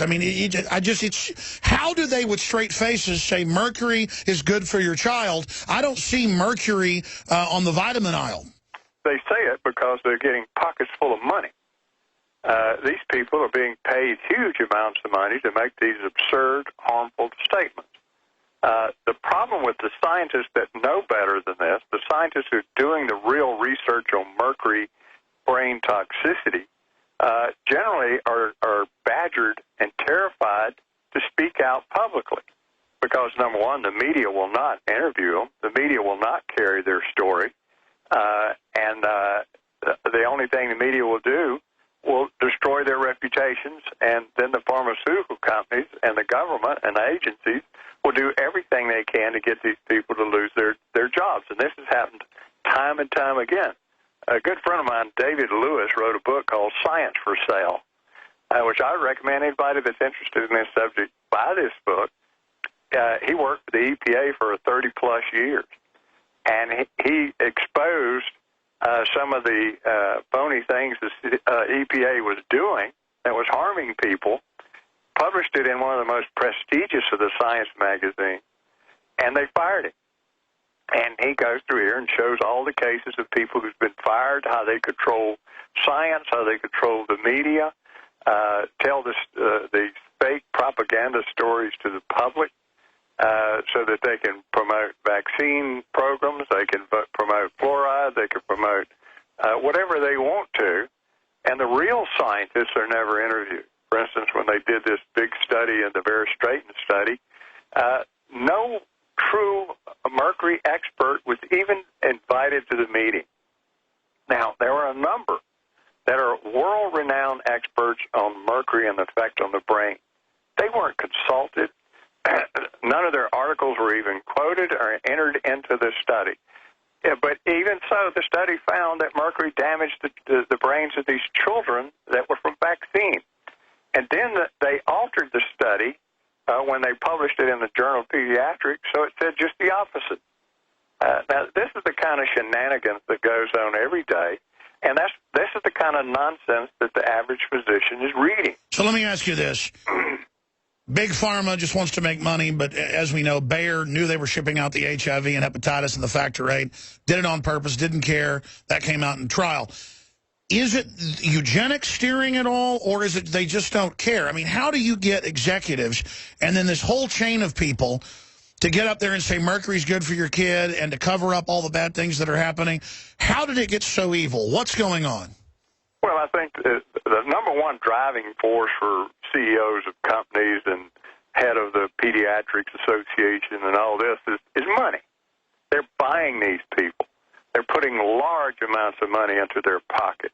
The doctors that are they're experts and top people at Harvard and Yale and Columbia, they are approached and given contracts to do fake research for these pharmaceutical companies, and they can't resist the money. It's just too much. It's too lucrative. Some of these people are making millions of dollars off of it. And now they've done the fake research, so now they're part of the crew. They're now compromised. They're now defending it because they don't want to be discredited. Exactly. And so the real physician, the real researcher who's doing this research that's demonstrating this damage, he's told, well, you can publish in your journals, but don't ever approach the media. There's been numerous cases of these people publishing these articles or trying to get them published in journals and having the pharmaceutical company approach the journal and have the article removed. This has happened numerous times. Very good research, carefully done research. But if it shows harm of a pharmaceutical product that's making them billions of dollars, they will use their influence on that journal to have that article removed. Now, some journals are beyond that, won't do that, but there's a lot that will, and a lot of them are the journals that physicians are reading. So the physician reads these articles, he thinks it's in a prestigious journal, and he believes it. He will not do the homework that takes deeper reading, deeper understanding, and find out he's being lied to. So they paw parrot this nonsense to their patients. And it's just like this Gardasil thing. I can't believe that physicians see an 11-year-old girl and 10-year-old girl and tell that mother that child needs to have a Gardasil vaccine or she's going to get cervical cancer. Now, number one, he doesn't know anything about HPV virus if he says that, because it's sheer nonsense, and he doesn't know anything about the vaccine. Now, there's been almost 100 girls have died from that vaccine. There's been thousands that have been harmed. They continue to be harmed. And the insert says it doesn't even protect you from HPV. I want to shift gears the time we have left to talk about Obamacare. Now they admit the death panels. They admit VA secret death list. Ezekiel Emanuel admits it's about getting rid of old people. An article he wrote, it's time to die by 75, the case for killing Granny, 21 new taxes, bankrupting poor people, payroll taxes on poor people, rich companies exempt. I mean, such a monumental screw job, and the Democrats and Republican leadership defend it. I mean, is that not a manifest conviction of the power structure that they would bring in this eugenics-based system? Yeah, I mean, the Obamacare is just an absolute outrage. It was a fraud from the very beginning. It was sold on fraudulent data. The people who really knew about medical health care, who came forward and said that the numbers you're quoting are false, they're not real. Most of these people that are uninsured are people who have chosen on their own not to do it because they don't want to spend the money. They're young, they're healthy, and they don't see any reason to do it. Well, they inflated the number even further than that to give the public the impression there were all these tens of millions of people that were uncovered, and the government was going to do the benevolent thing and make sure they were covered. Well, they lied from the very beginning. Oh, you can keep your doctor. Oh, you can go to any hospital you want to. You can keep your plan. They knew that the bill itself said none of that was true. The media covered for them, as always. You can always depend on the media to cover for these. And then Ezekiel Emanuel admitted on Fox News, we played the clip probably 20 times, I'm not going to play it again. He said, no, this is meant to wreck the old system. We're working with the insurance companies to do it. There'll be a few big ones left at the end, and they'll dole out government-controlled care. They admit they are trying to ruin the system, just like you said 4 years ago on this show, to kick all the old doctors in and bring in a bunch of foreign doctors that aren't even doctors. Well, most of the people I know in medicine are saying, I can't wait to retire. I want to get out of it. I can't stand all this paperwork and control and regimentation and being forced to hurt my patients. They want out. And young people are not wanting to get in. So the answer is, and this is why the government's not worried about, bring in all these foreign doctors from hundreds of countries around the world who they've been practicing in socialized medicine. So they don't see anything wrong with it. They'll come here and practice in American socialized medicine because the system they operate in is in shambles, so they figure this has to be better until it ends up in shambles. Yeah, it's like Californians fleeing to come to Austin and then try to take my guns and raise taxes and wreck everything. It's like they wreck one place and then they go to the next place to wreck it, and like a bunch of locusts, they just move to the next target. Well, I've always said that we need report cards for the public because no one's paying attention that every one of these programs, every one of these socialist systems, every socialist country is in shambles, absolute shambles. And yet there has not been a single success report card of any of these systems, and we keep playing it out as if it's the utopian future, to be a progressive. Absolutely. Just stay there, Dr. Blaylock. BlaylockHealthChannel.com. Well, we got some really bad news a few hours ago, and we just confirmed it with his wife. I'm going to talk about this at the start of the next hour. Dr. Stan Monteith, medical doctor, passed away this morning after battling cancer a long time. He is resting in peace with the Lord, and they don't want folks to call. They said if you want to write support or letters to the family, it's Radio Liberty, P.O. Box 969, and I guess that's SOQUEL, California, 95073. And he was just an amazing guy, and I don't think anybody had more total knowledge of what was going on and the medical tyranny and why they were doing it than Dr. Stan Monteith. I mean, he would do 5 hours of radio a day on over 100 stations around the country, including some of our affiliates, and it's a true loss. I don't know how to eulogize him at this point except fight back against the tyranny. I know even he was on about a few months ago while battling cancer, and we went and interviewed him a year ago, and he would have to go lay down for 20 minutes and get up and come talk to us. He was somebody that really cared about freedom. And I was just talking to Dr. Blaylock about why the enemy is so arrogant right now, juxtaposed to somebody like Dr. Stan Monteith. Dr. Blaylock, I know you've been on his show before, but specifically, can you repeat what you were saying to me during the break? Well, Stan was a good friend of mine. I've been to his house, know his wife and his son. I was very close to Stan. He's a man of enormous virtue, honesty. He just loved this country, and he loved freedom, and he fought for it. He spent all his money on that radio station. He's just the most wonderful man that I've ever met. Just incredible, his whole family. So I'm really saddened by this. But what I was telling you, and Stan he liked when I would say these things, is that, it's said that man is a socialist in direct proportion to his contempt for his fellow man. And that's what we see. These socialists, these central planners, the collectivists, have absolute arrogance. They see themselves as elites, that they should dominate and rule and design the world, and that people are nothing but useless, indolent, stupid cattle to be moved around like a chess piece. And people, unfortunately, too many, are allowing themselves to be treated this way. You live in a free country. You have an opportunity to save yourself. but people need to wake up. They need to read about socialism, communism, collectivism. They need to understand the words, the propaganda, how this works, and quit listening to the idiotic propaganda from the elitists themselves, because they're the ones who hammer this nonsense that, well, there's no one world conspiracy, there's no design for a world government, when they write about it ceaselessly. You can find it everywhere. They've literally written thousands of books admitting their whole plan, but knowing the public isn't reading it and just hoping they call us liars and people won't believe us. That's right. They have the media. They're yap dogs to sit there and tell everybody, oh, yeah, it's just what David Rockefeller said. It's exactly what Brzezinski said. I tell people, look at two things.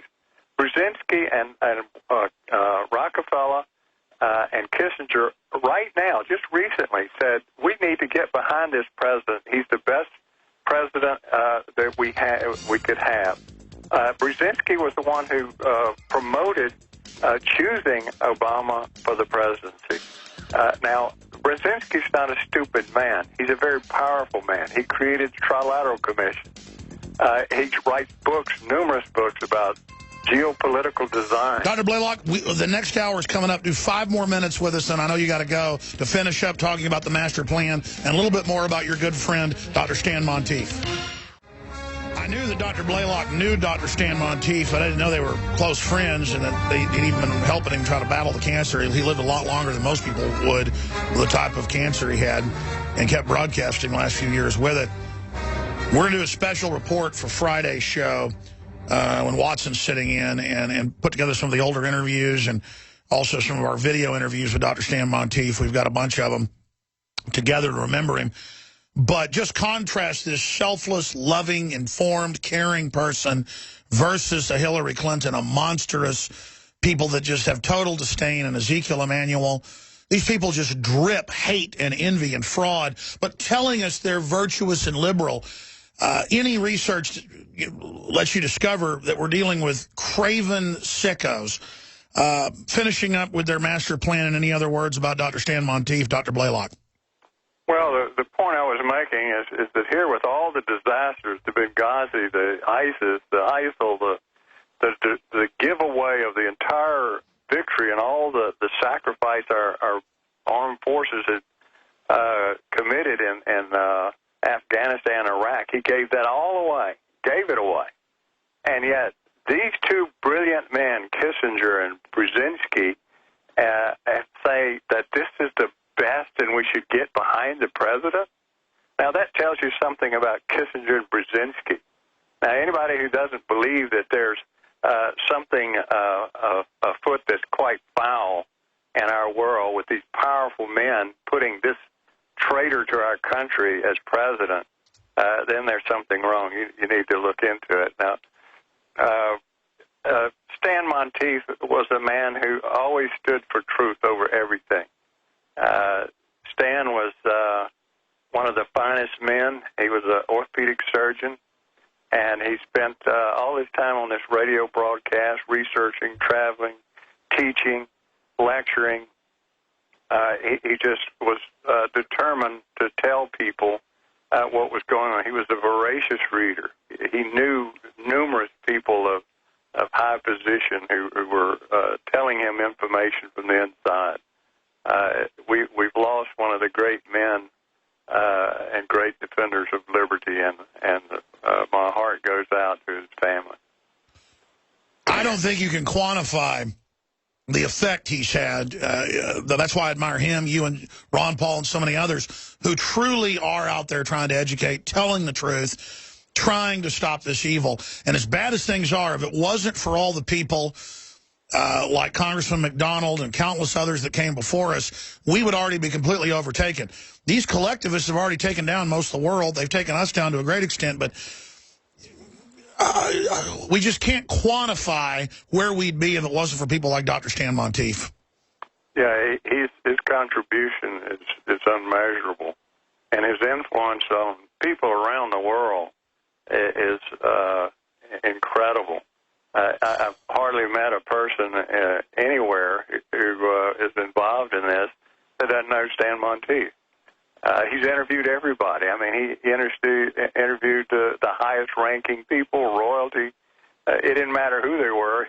Somehow he ended up getting him on his radio program. He was an amazing person. Well, I hope when I check out, I can be, just half as good and prolific as he was. He's a real example of a role model, a real man. Well, yes, and you're carrying on in his tradition. You're bringing people to your radio program that have an important story to tell, and that's how people learn. The interviews I hear on your program are some of the most important people and defenders of liberty I've ever heard. BlaylockHealthChannel.com. Thank you so much, Dr. Blaylock. And you're even upping your game in the face of tyranny. That's it. We all have to redouble because we have a chance to turn this around. God bless you, Dr. Blaylock. Well, God bless you too, Alex. And God bless Dr. Stan Monteith. Just such a sweetheart. And I'm just so sad to hear he's died. But really, it's bittersweet because he just did such a great job. He's such a winner. 4 years ago, I spoke to a capacity hall in Santa Cruz where Dr. Stan Monteith lived. And he hobbled over on his bad hips to the microphone and gave a speech. And we're going to get that speech and air it on the nightly news tonight. Probably air some of it today before this hour ends. But he died this morning. Dr. Stan Monteith passed away, GCN radio host. This morning, battled cancer for several years. He's resting with the Lord in peace. And they've asked you not to call Radio Liberty, because obviously a lot of people are doing that you just write any support to Radio Liberty, P.O. Box 969, Soquel, California, S-O-Q-U-E-L, 95073. And a few hours ago, I learned about this from Ted Anderson, who was friends with him as well. And I wanted to call, I believe Ted, but I wanted to talk to Stan's family, and we did. So this little message was written by them. We took it over the phone. I know we have a lot of AM and FM affiliates out there that are new, so you may not know who Dr. Stan Monteith was, but for almost 50 years, he warned of the globalist takeover. He interviewed everybody, MI6 chiefs to former prime ministers to senators to just you name it, all of KGB defectors and you name it, he interviewed them. He was interviewing G. Edward Griffin 40 years ago. He was interviewing Anthony Sutton 30 years ago. He was interviewing Senator Church of the church committees. I mean, just he was immersed in this, no exaggeration, with that focus of an old-line professional medical doctor. He quit his practice to focus on this, I guess, 30 years ago. Very lucrative, successful. And just put everything he had and worked 18 hours a day. 18 hours a day. When he had cancer, he would just sleep and then get up and do radio shows. I'm not going to get into all the stuff I know in the backstory. We were there 2 years ago for the Obama deception, too. I got to put that film out. And he didn't want to tell us he had cancer at the time. We learned about it later. And he would, talk for 10 minutes, go in a room, and obviously throw up and stuff, and then just, come out and do the interview. And it was and he had all these archives, too. He was offering them to us, but saying, I don't know what to do with all this. We don't know what to do with it. Literally thousands of film reels and rooms of documents, and just Dr. Stan, whenever we would have some piece of information, he would call and say, I want the source of that. Or when someone claimed something, he would ferret it out and discover who the source was. He obviously had a lot of intelligence operatives and people feeding him info because he had so much integrity. And he exposed that HIV was a race-specific bioweapon, got the documents. He never wanted any of the credit for anything. He just, so many times you track something back to Dr. Stan Monteith. You track it back to where he'd gotten the document, where he had originally, of course it was in the New York Times, but he'd made a big deal about it back in 1976. Whenever Mao Zedong, it was 76, died, and David Rockefeller wrote an obituary about how wonderful he was. It was Monteith made copies of that by the thousands and sent it out to radio people and sent it to Congress and freaked out. He was one of those people that just was always at the epicenter of good change and defending liberty and battling tyranny. And he did it absolutely with a servant's heart. And that's what mattered. And you just got to be proud of him. There is so much honor in that and such a sense of completion. And even though it's sad, it's bittersweet because there's real satisfaction in a man and a family and his wife who've lived integrity, who've lived dedication to fighting evil, who have focused like a laser beam with a commitment. That's what manliness is. Not acting tough, not shooting up a bar, not running around, you know, flexing your muscles, threatening other people, or road rage. Manliness is full-on dedication for 14, 18 hours a day for 47, 48 years when he discovered the New World Order conspiracy to fight it and hold it back. That's a commitment. Just quiet, focus, in there hammering away at the enemy. And it takes different strokes for different folks. I'm you know, boisterous, angry, aggressive, because I got into this when I was 20 years old. I'm 40 now. And I get angry when I learn our government funded Mao who killed 84 million people. I feel threatened at a very primitive level.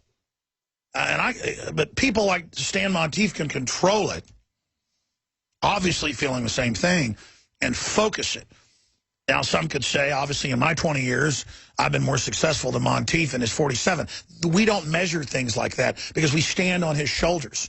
That's why little things you do to fight evil, helping an old lady across the street, praising a police officer when they do the right thing, getting in a police officer's face when they do the wrong thing, running for mayor, decrying yourself when you do the right thing, helping your family, not just throwing, you know, grandma in a nursing home to die, but actually taking care of her or making sure they're taken care of at the nursing home. It's an inside job with all of us to make a better world. Not letting government treat us like slaves, having dignity, being honest, confronting corruption.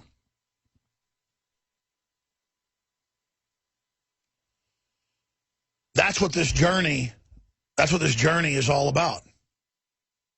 And none of you know, I don't know, what ripples in a pond our lives like rocks hitting the surface, what ripples will touch others.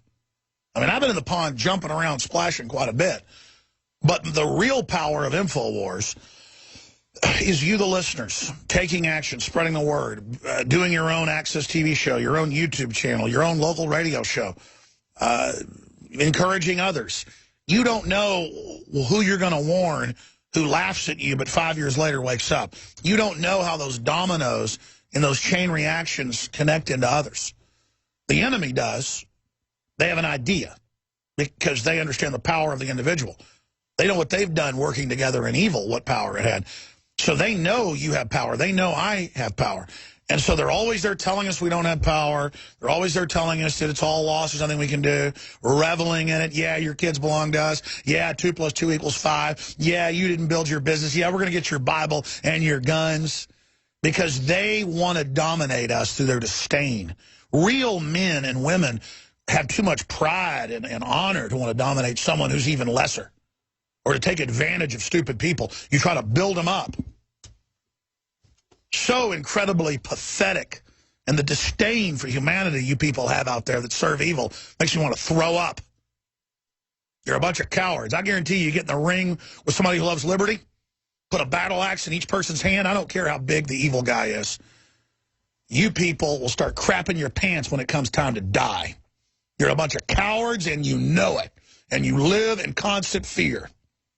And thank God I'm not part of you people. Thank God that in all my warts, in all my problems, in all my sin, in all my worldliness, my heart's right and I love justice. Thank God I don't prey on the innocent. Thank God that I'm a little bit like my dad and a little bit like somebody like Dr. Stan Monteith or Ron Paul. Thank God. And I want to become better. I want to be strong. I don't ever, ever, ever want to serve the devil. And I'm here to tell you, you people that get up there with these death panels for old people and these death panels for the veterans, you're serving the devil. And you may not believe in God. You may not believe in an afterlife. Let me tell you how the world works. Guaranteed, everything you're doing to the innocents, everything you're doing to people that are under your power is going to come back on you tenfold. You can be assured you will pay in this life, and your children will pay. Remember that. Your family name will pay. Your line will pay. Everything you do comes back on you and comes back on your line.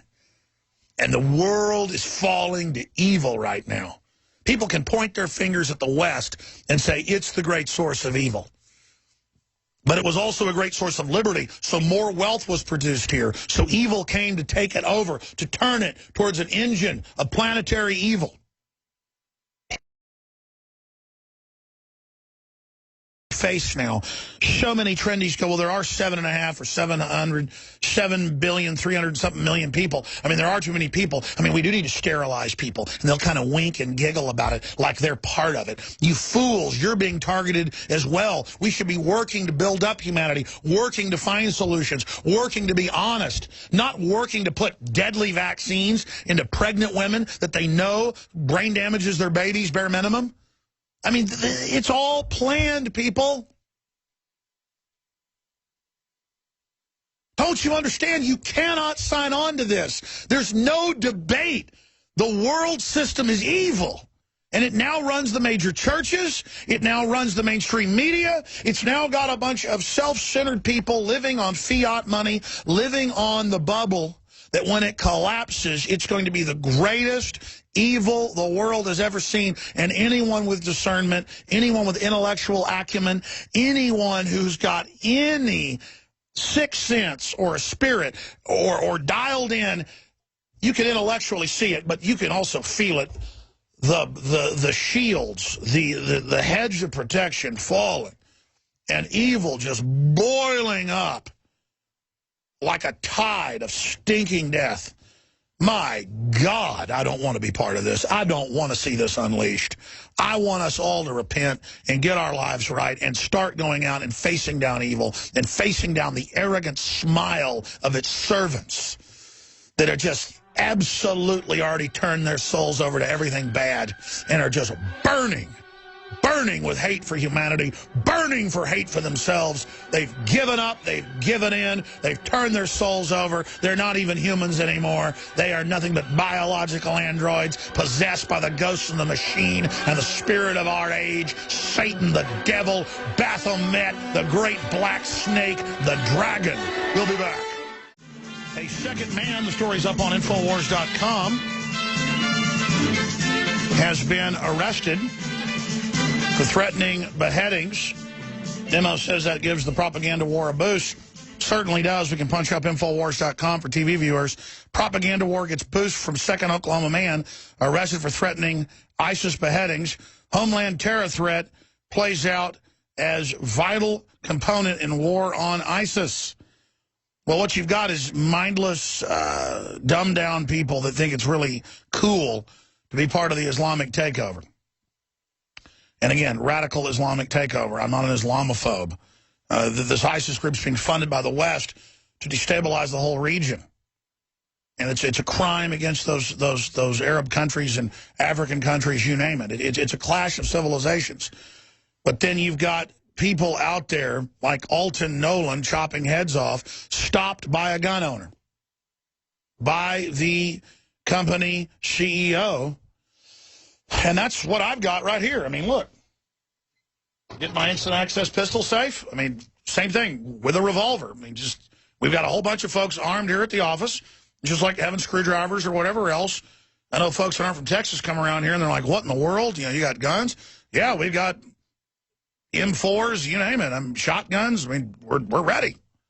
And it's not that we're looking for trouble. Just if somebody is looking for trouble, we're not going to get in a fetal position like they train people to do to get shot in the back of the head so this head chopper could kill 10 of us. We're not going to get in the fetal position and start urinating on ourselves. Somebody wants a fight. Somebody's looking for trouble. They came to the right place. It's real simple. We're not living in fear. People say, oh, you must be fearful and paranoid. You got guns. No, it's the opposite. I got fists, too. For a reason. I'm not going to roll over. I'm not going I saw another article today about coyotes terrorizing people across the U.S. and eating people's pets. It's because nobody's shooting them. And it's in all the liberal areas. Oh, we can't allow that. They're animals. Well, okay, your dog and cats are all going to be dead then. See, this is how it works. You want to act like prey animals and roll over and teach your sons not to fight back or your daughters not to fight back. And then you wonder why it's in liberal, feminist-controlled areas that the women are getting raped and attacked and why your crime rates are 10, 15 times higher. It's because you've been raised to be prey to the criminal class. See, my granddaddy and my daddy raised me to be a farmer and how to live off the land and how to be a businessman. You see, that's the difference. You got a country boy can survive. Maybe we should come back with that. I live back in the woods to see the woman, the kids, and the dogs in me. I can skin a buck. I can run a trot line. They don't want that. And they don't want us as black, white, it doesn't matter, Hispanic, whatever, coming together around the family and around liberty. In fact, I got an article I forgot to, it's in my office, actually in my bathroom. If somebody will bring it to me, it's out of the journal. Actually, I can get it in the break and get it. It's out of the Journal of Nature. And it's an excellent article, actually, about how the family unit is what made humans so strong, starting with men and women being absolutely on the same team in the division of labor. But I read globalist stuff from the 60s about destroying the division of labor, destroying the human family so the state could absorb us. And so this article is the same research, but from the perspective of why it's good for men and women to work together. So, see, it's not just one big unified evil. People have already had so much of this, they know it's bad. Almost everyone I know, scientists, psychologists, futurists, inventors, anthropologists, sociologists, they get it now. But they can't get funded by the establishment. You've got to fund them by buying books and things and research. It's a money war, folks. But I'm telling you, most people in the establishment are easier to wake up than other people because they're so close to it, they know how creepy it is. But, I mean, I was reading this whole thing about men and women and how that's what made humans superior and how we took over the planet was our teamwork. And not a fake collectivism where some ant hive tells us what to do, but we're in little units. We would vote to put in charge whoever was the smartest, the best, the most trustworthy. And it was a culture of honor and chivalry. Now, as the agrarian society came in the last 6,000 years and cities got built, the corruption then became in because you could have larger organized units and it wasn't based on small bands and honor anymore. It was based on whoever had the most troops. And then taxation and then decadence set in. And now we're going to see a hyper-confluence of all the billions of people, the high-tech, the decadence in the establishment, but also the public, the mistakes of the elites magnified into just such an incredible time to be alive. I mean, this is the most amazing time to ever be alive. From a macabre point of view, but also from an exhilarating point of view, we are going to see unbelievable things unfold. So strap yourselves in. We're on but the don't march. just be a spectator. Be on the field. Alex Jones. This is your main GCN battle Radio test. Network. Soldiers, this is it. Dr. Stan Monteith passed away this morning. A really good friend of mine. I've been on his radio show for at least 18 years as a guest. He's been on my radio show since about 1997, so close to that. I'd interview him for a few years till I got on air a few years. And he died after a 2-plus-year battle with cancer. Didn't even tell anybody about it till about the last year, while he wasn't on the air a lot, had fill-in guests and others. But he's gone now, and all I can say is he was a very classy person, and the amount of intel he put out and how much information went out like ripples from the water when you throw a rock into it from him is mind-blowing. And it makes me feel so humble about the position we have that reaches even more people every day, standing on his shoulders, the shoulders of giants.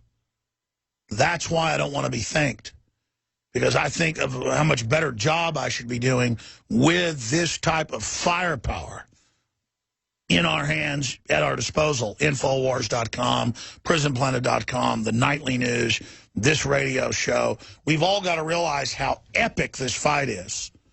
And I'm talking to my reporters, I'm talking to the crew, everybody, myself included, and realize we shouldn't take this for granted. We shouldn't imagine that any of us will be here tomorrow, that InfoWars will be here next month. InfoWars has never been bigger, never been stronger, never been more successful, but never had more enemies, never had more dirty tricks, never had more enemies coming out of the woodwork, like roaches at midnight in an old restaurant. Because the enemy is making their move. Mordor is launching their attack. This is just the beginning. I told you a few years ago, I said, just wait, all hell's going to break loose. Civil war, staged uprisings, messing with Russia, China, domestic police state, false flag, radical jihadi wind-up toys, like Alton Nolan. I mean, major evidence he was being radicalized, probably by criminal elements of the government. You can pull up the New York Times saying almost every terror plot has been hatched by the government. And I bet money this guy's a wind-up toy. He just fits the whole M.O. But the plan got foiled. The wind-up toy got killed by somebody or got wounded by somebody with a handgun. There it is, terrorist plots hatched by the FBI, New York Times. It goes on to say almost all of them. They go out and find mentally ill people, wind them up.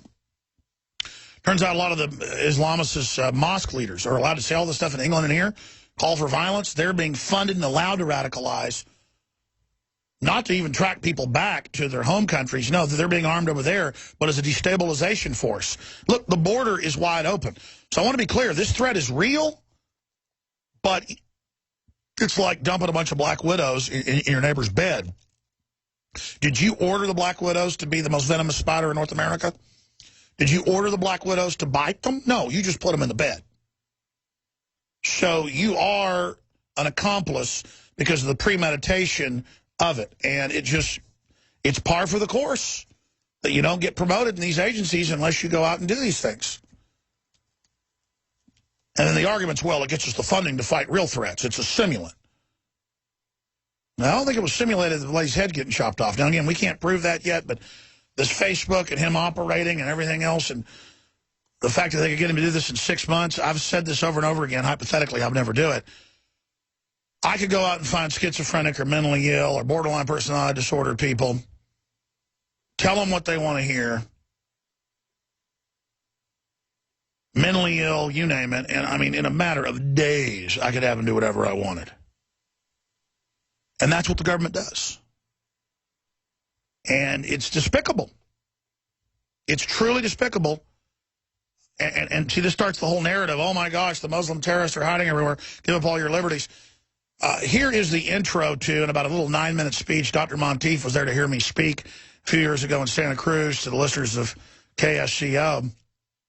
Michael Zwirling's fine group of stations. He has a few stations there. And I said, hey, will you please get up here and speak? And he said, oh, I really don't want to. And I said, please. And so he gave a short speech. He did die again this morning, and we're going to be putting a compilation together for Friday of some of his most important interviews and work, and some of our video interviews with him. We're going to show some of those never before seen with Dr. Stan Monteith. And some of these interviews, he's so sick he can barely talk, but it's important information that he's putting out there, really trying to impart to people the knowledge. But let's go ahead and go to some of this speech from a few years ago in Santa Cruz.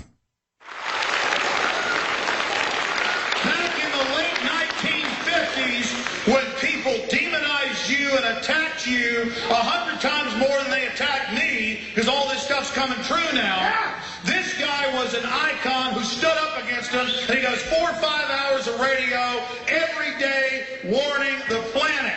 And so I wanted, I know most of you know him, but I came to here, not just you, and not just to give a speech, but to talk to Dr. Stan Monteith. So I wanted to spend 15, 20 minutes crystallizing the fact that he's seen this huge awakening and where society's going, and for us to count the cost and decide which side of this equation we're on. Liberty or tyranny? You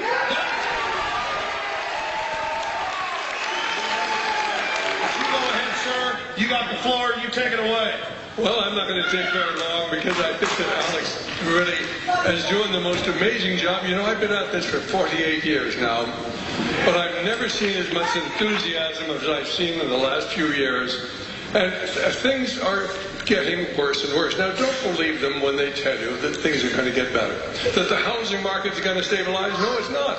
The housing market's going to continue to fall, and more people are going to continue losing their homes. They tell you that the jobs are coming back. The jobs are not coming back. They've been sent overseas, and they're going to stay there. Why are they going to stay there? Because there is a plan.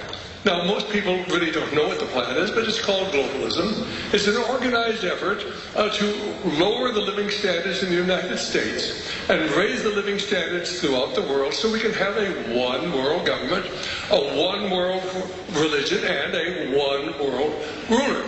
Now, if you want to document this, it's all in something called the Earth Charter, written by Stephen Rockefeller, the nephew of David Rockefeller, by Mikhail Gorbachev, and by Marie Strong. And there in point 10A of the Earth Charter, they say we're going to have equitable distribution of wealth between nations. Now, how do you get equitable distribution of wealth between the United States and China? Why, you lower living standards in the United States, and you raise living standards in China and in India and all throughout the world. And this is really what's happening, but they cannot tell the American people because most of you are so selfish, you don't want to give up your home. You don't want to give up your pension. You don't want to give up your Social Security and your Medicare benefits and all the wonderful things that we have in this country. But you must understand, ladies and gentlemen, the America we have known has ceased to exist and will never exist again during our lifetime. But the one thing we can hope is we're going to be able to preserve an element of freedom. Now, how are they sending our jobs overseas? Well, it's a process known as offshoring manufacturing. And what we do is we take a manufacturer and we say to them, look, you're paying 35% corporate income tax in the United States. How would you like to not have to pay any taxes at all? You move your factory over to China. You don't have to pay any corporate taxes. You can keep that money. You can invest it throughout the world. You can set up new manufacturing in all sorts of countries. How many of you here, if you were offered that opportunity to make hundreds of millions of dollars, wouldn't take the opportunity? And that's what our great corporations are doing. Furthermore, they can get abundant labor. There's all sorts of labor over there, cheap labor. They don't have to put up with the bureaucracy, the harassment they have here. They do not have to actually pay unemployment insurance, workman's compensation insurance, FICA taxes. They're actually given loans. You can get a loan if you go over there. We're doing everything we can to encourage our corporations to move overseas. And of course, the reason they do that is because they can bring their products back in here because we don't have taxes. What we need to do, of course, is to protect our economy. Yes, it'd be nice to help the rest of the world, but first of all, we've got to save America.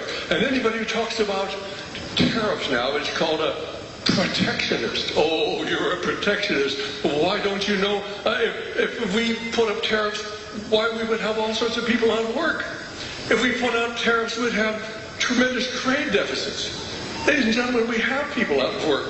The real unemployment is not 9.6%. It's close to 20%. If you use the U6 unemployment figures, which are put out by the Bureau of Labor Statistics but never mentioned by the controlled media, and then you take away the birth-death ratio, it comes up to over 20%. If you calculate unemployment today, as they did during the Great Depression, over 20%, how many times have you heard that from Rush Limbaugh? Well, ladies and gentlemen, you have to understand, number one, the press is controlled in America. It's controlled by 5 or 6 great corporations. 90% of the press is controlled through interlocking directorates. And we're talking about Time Warner, Bertelsmann, which is a European corporation, Viacom, which runs CBS, Disney, which runs ABC, Fox, which runs the Wall Street Journal, and Fox News, that's Rupert Murdoch. And then, of course, the 6th is Comcast. They just bought up General Electric, they just bought up NBC. Most people don't understand that literally all of the major news magazines and major newspapers and the major networks are intertwined in what I call the Brotherhood of Darkness.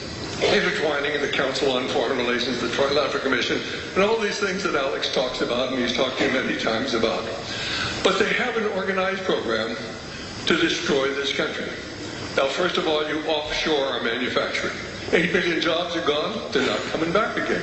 They're outsourcing our jobs. And that means, of course, Obama recently gave $23 million to an educational facility over in India to teach Indians how to speak better English so that they can have our answering jobs over there, and we can move our answering services overseas, because they can do our architecture, they can do our engineering, they can read our CT scans and CAT scans and all the sort of things, medical.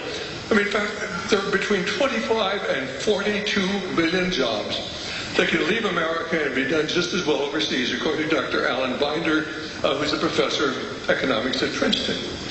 What they're talking about is impoverishing the American people. They're encouraging people to come in from other countries, well-trained people with H-1B visas who work for much less. They're refusing to enforce our immigration laws. Why? Because they want the illegal immigrants to come in so that we'll work for less and drive down our wages. Now, right now, people aren't hurting too badly. I mean, we've got unemployment insurance. It's been extended out to 2 years. You get 50% of what you were making before.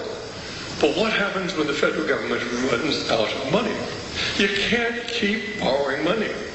And eventually what happens, and of course we're going to see this within about 10 years, is that they'll be putting out certainly more for insurance on the national debt and for Social Security and Medicaid, and all the money that comes in, there won't be anything left over for unemployment insurance, there won't be anything left over for the military. All of these programs, these wonderful programs, are going to come to an end. And that's exactly what they want. Who are they? Well, they're the Trilateral Commission.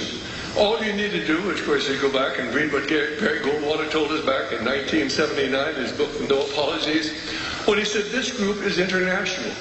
Their goal is to take over the financial and commercial interests of the world by first taking over the government of the United States. What have they done? Well, from 1977 to 2008, every president and or vice president of the United States came from the membership rolls of the 87 members of the North American chapter of the Trilateral Commission. Do you think that happened by accident? 6 of the 8 presidents of the World Bank, who controls world finance, came from this little group. 8 of the 10 World Trade representatives who determine our trade policies, 7 of the 12 secretaries of state, 9 of the secretaries of defense, they control our government. And Rush Limbaugh's never going to tell you. And Sean Hannity isn't going to tell you. And Glenn Beck isn't going to tell you. But Alex Jones will.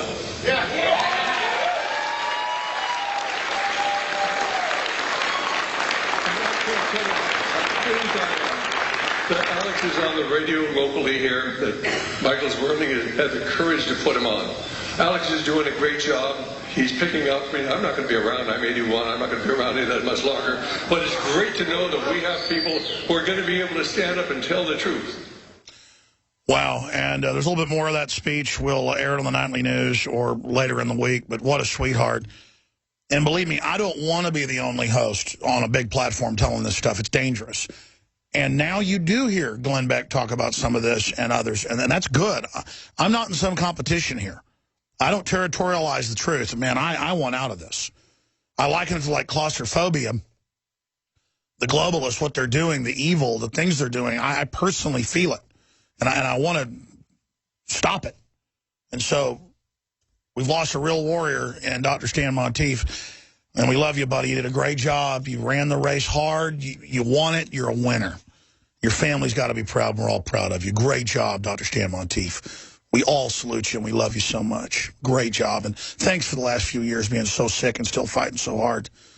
You really did it all. Great stamina. Just a true warrior for justice and the little people. Thank you so much. We love you. Here's that Trilateral Commission quote by Barry Goldwater. The Trilateral Commission is international and is intended to be the vehicle for multinational consolidation of the commercial and banking interests by seizing control of the political government of the United States. The Trilateral Commission represents a skillful, coordinated effort to seize control and consolidate the 4 centers of power: political, monetary, intellectual, and ecclesiastical. Yeah, they took over the churches, too. The universities, the medical, the banking, everything. And they just so happen to be eugenicist, exterminist. You might want to find out what that means. The people running things want you and your family dead. They got to kill your brain first, though, to get you ready. Syria to Obama. Their ministers come out and said, quit arming ISIS terrorists. U.S. funding of militant groups fuels terrorism, Syria's foreign minister states. And, of course, the Saudi ambassador openly admits that it's about toppling Assad and a cover for that. Hong Kong politicians fears many Tiananmen Square in response to unrest. That just went up with Paul Joseph Watson minutes ago as well. And Adon Salazar posted an article minutes ago. Police urge residents to outfit homes with police-run surveillance cameras. 1984 to keep you safe. A lot of police departments are saying buy guns and learn how to use them. That's the answer. But you don't want to go to this thing where it's a police-monitored camera, because then it'll just be hooked into Homeland Security, and that might as well be space aliens. I mean, it's not your best interest, folks. You cannot trust the central government. It has been taken over. Man, I am just freaked out by Dr. Stan Monteith dying. I was really thinking about him this weekend. I was going to call Nico and say, let's get him back on if he's well enough. But I won't be getting him back on anytime soon. Not on this go-around. Maybe at the next level. I'll do a radio show, the next plane of existence. But I already talked about that. Nightly News is tonight, 7 o'clock Central with Leanne McAdoo. She's hosting tonight, and she's in there doing research right now for a bunch of big breaking stories. Oh, is that our story up on Drudge? Interesting. So it's on the bottom of the middle column of DrudgeReport.com. Police urge residents to outfit homes with police-run surveillance cameras. Man, Drudge is so quick that before I'd even refresh InfoWars and seen our own article 10 minutes ago, Drudge already has it up. That's incredible. Okay, I wish I could do that. I tell you, I had a bunch of family stuff going on the last year, deaths, you name it. Now, I got a family member very close to me that is real sick, and it's just like when it rains, it pours. I'm not complaining. People dying in your family or being deathly ill just really are having major problems. Just has a way of, it's one of the few things that gets me not thinking about work. I'm still thinking about it like 12 hours a day, but man, I'm not complaining either. I'm like, man, at a certain point, there's times in history where everything happens at once, isn't there? And this is certainly one of those times. Here's an article. Huge plunge in kindergartners' vaccination rates. Officials stumped why people aren't getting the vaccines. And the new data shows people not getting vaccinated has grown by 414%. It's because people don't trust you anymore. The system isn't trusted. That's on InfoWars. Briefly, to close out this transmission, I'll be back tomorrow. We'll be taking calls. Ron Paul, Jesse Ventura, and others join us. I want to say great job to the crew. We really have produced what I believe are some of the best, hard-hitting, not fillered, real deal, key missing link type vaccines. Natural, body systems to counter all the vaccines and the rest of it. I was thinking about vaccines, supplements, and we've got DNA Force back in, the flagship product, X2, super nascent, true nascent iodine. Turns bright blue on paper, not black or red, folks. This is a real deal. Pure crystals turn into gas and injected into it. I mean, it's just, nobody does this. I'm not bragging, it's just fact. Super male vitality, super female vitality. They've bombarded us with estrogen mimickers. This just lets your glands operate naturally, according to what group said. All I know is it works really great. AccuPower, a fluoride shield, InfoWarsLife.com. InfoWarsLife.com, InfoWarsStore.com to find the Pro Pure water filters, discounted promo code WATER, high-quality storable foods, the Molon Labe shirts, you name it, belt buckles. All of it funds this operation. Thank you for your support. Keep spreading the word. InfoWarsStore.com or 888-253-3139. We call it mid-air refueling around here. High-quality products that fund the operation. Nightly News tonight, 7 o'clock.